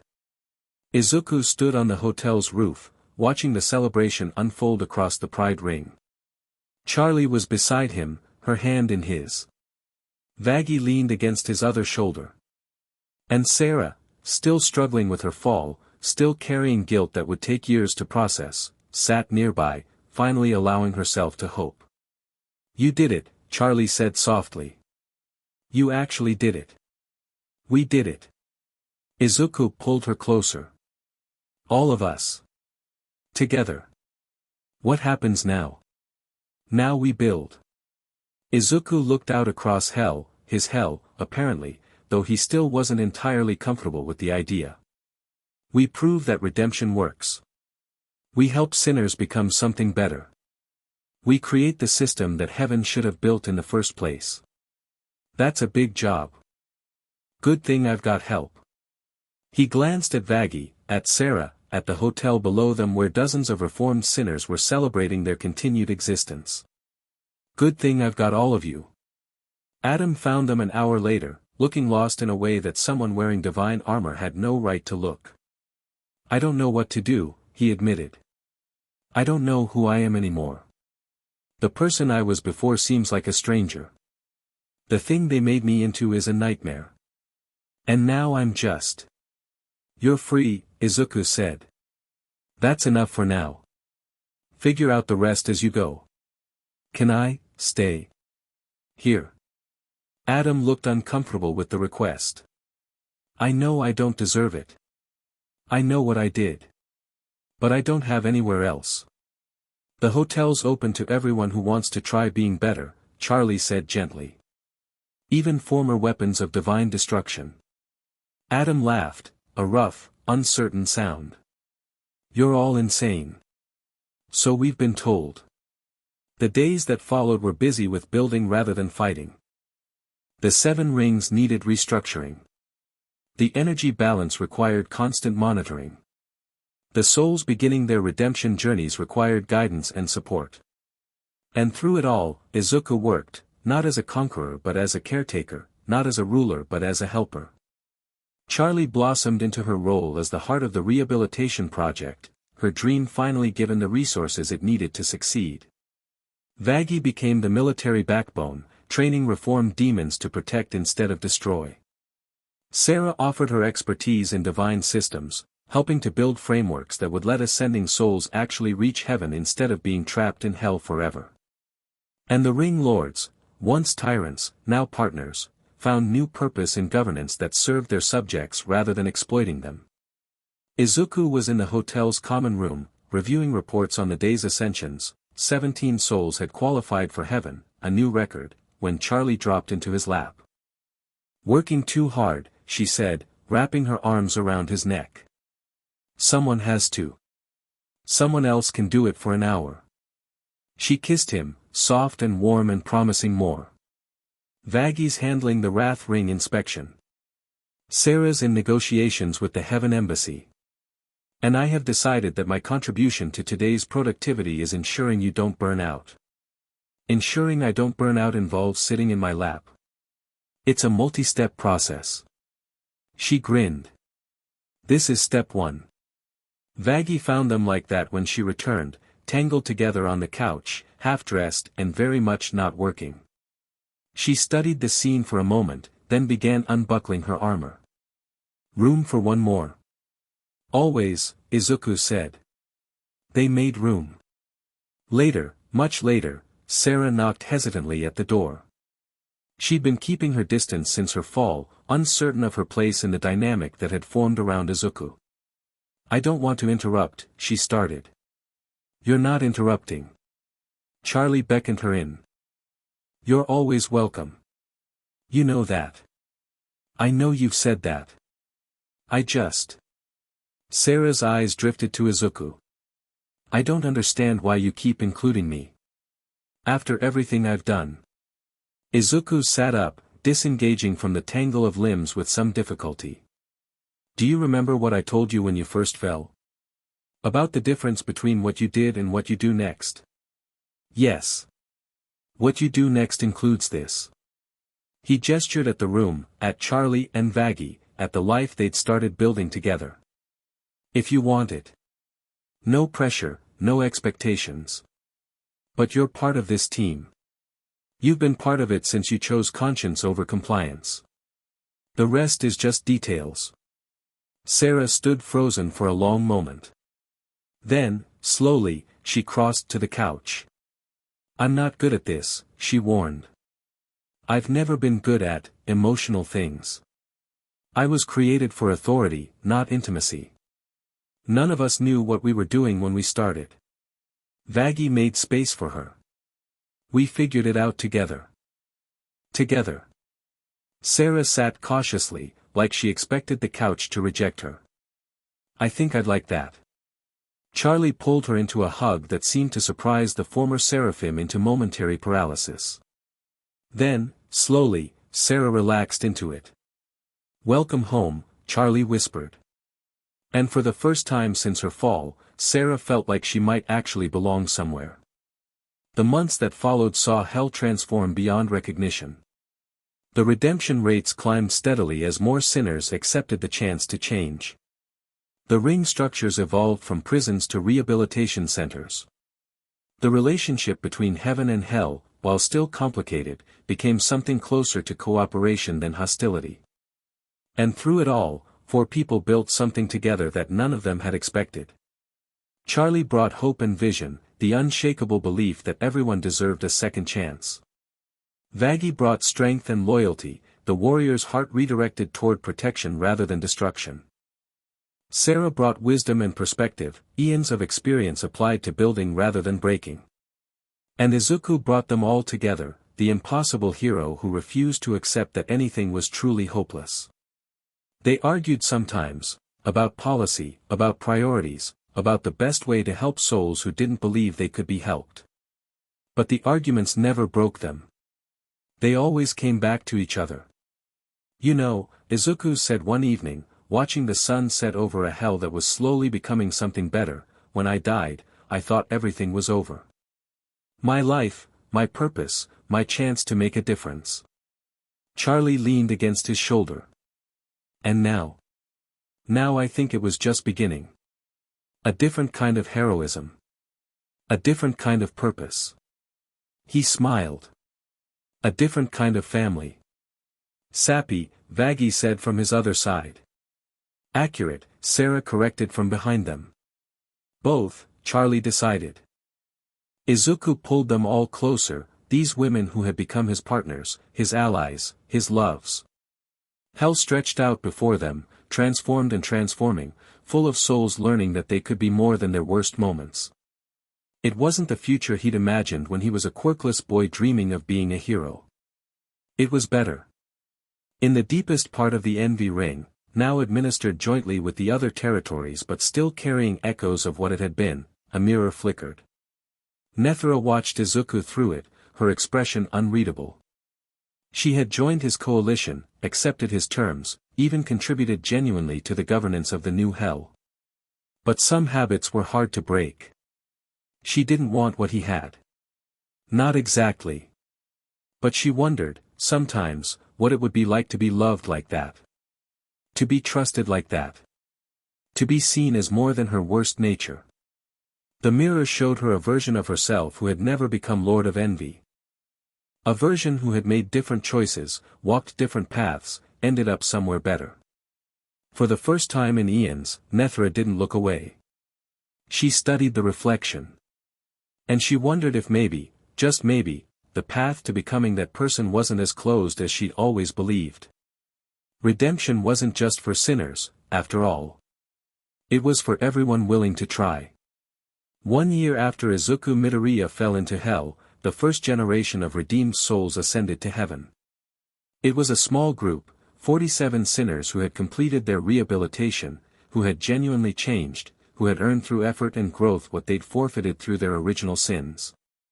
They gathered at the newly constructed Ascension Gate, surrounded by friends and family they'd made during their time in Hell's reformed system. Izuku stood with Charlie to see them off. This moment was the culmination of everything they'd worked for, proof that redemption wasn't just a nice idea but a functional reality. Scared? Charlie asked the group.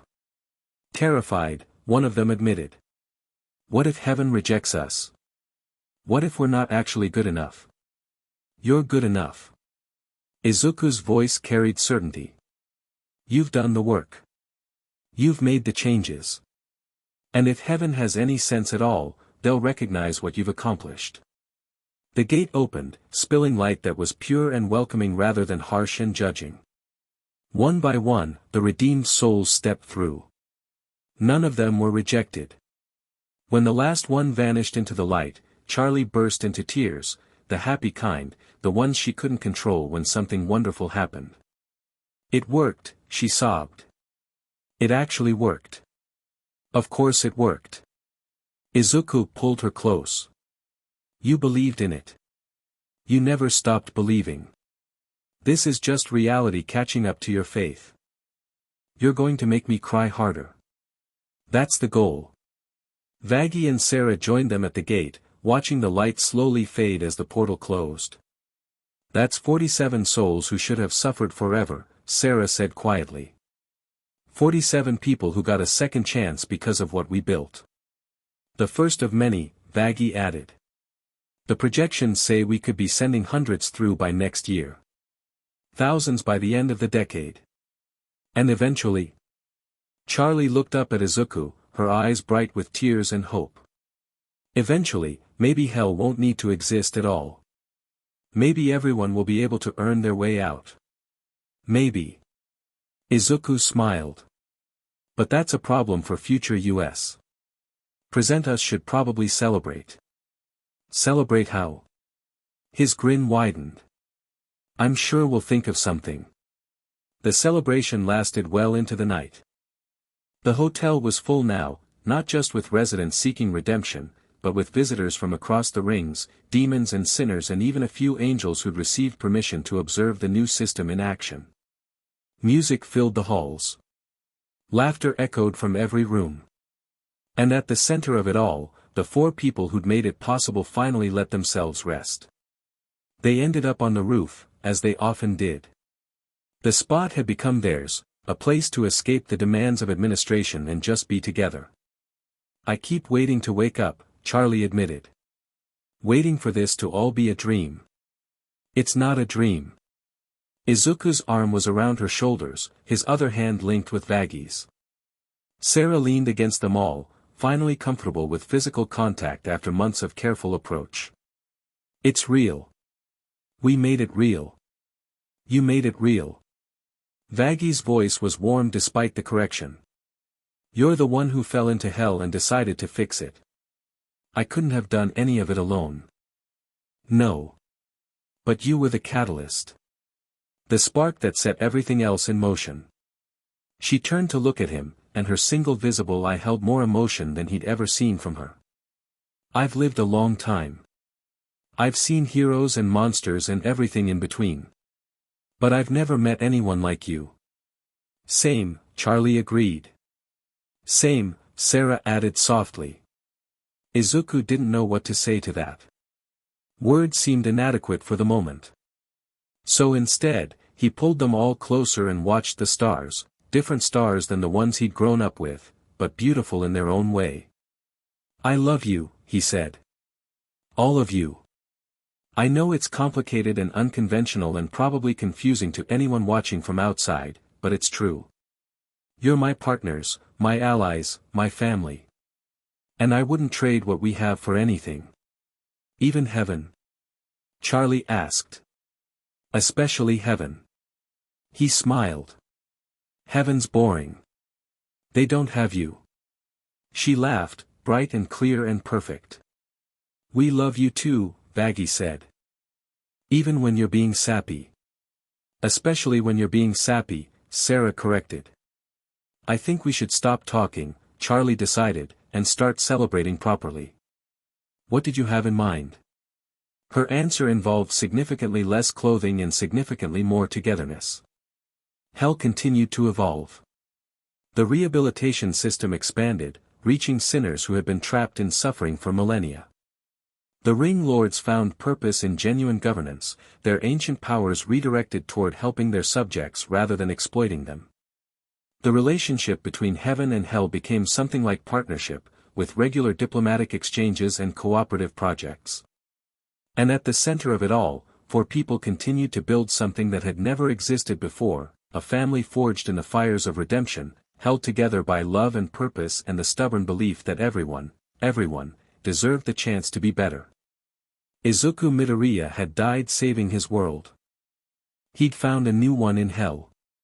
And against all odds, against all expectations, against everything the cosmos had always assumed about the nature of sin and punishment and divine order, he'd helped make it into something worth living in. On the anniversary of his arrival in hell, Izuku stood at the Ascension Gate and watched another group of redeemed souls prepare for their journey to heaven. There were more this time, over 200, the largest group yet. Charlie was at his side, as always. Vaggie and Sera stood nearby, helping with the logistics. The Ring Lords had sent representatives. Even Adam showed up, his own redemption journey still ongoing but progressing steadily. Thank you, one of the ascending souls said to Izuku. For believing in us when we didn't believe in ourselves. That's what heroes do, Izuku replied. The gate opened. The light welcomed them home. And Izuku Midoriya, the boy who wanted to be a hero more than anything, smiled and knew that he'd finally become one. Not the kind of hero he'd dreamed of as a child. Something better. In the quiet of their shared room, after the celebrations had ended and the dignitaries had departed, Izuku lay surrounded by the women he loved. Penny for your thoughts. Charlie murmured, her head on his chest.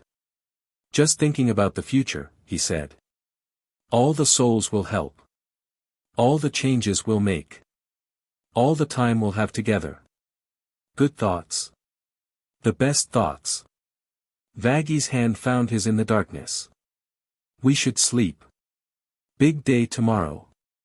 The Greed Ring delegation wants to discuss expanded redemption programs. The Greed Ring has really turned around, Sera observed. Avarosa's replacement is actually competent. Imagine that. Competent governance in hell. Charlie giggled. We really did change everything. Not everything. Izuku pulled them all closer. Some things stayed exactly the same. Like what? Like how much I love all of you.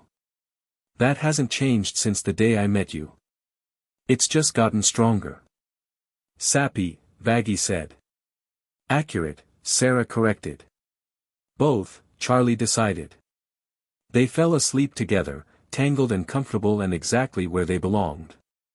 Outside, hell turned slowly towards something better. And somewhere in heaven, a council of seraphim watched and wondered how a dead mortal had accomplished what they'd spent eternity believing was impossible. The answer was simple, really. He'd never stop trying. The end. Thank you for watching this video. Please be sure to subscribe to our channel and like this video.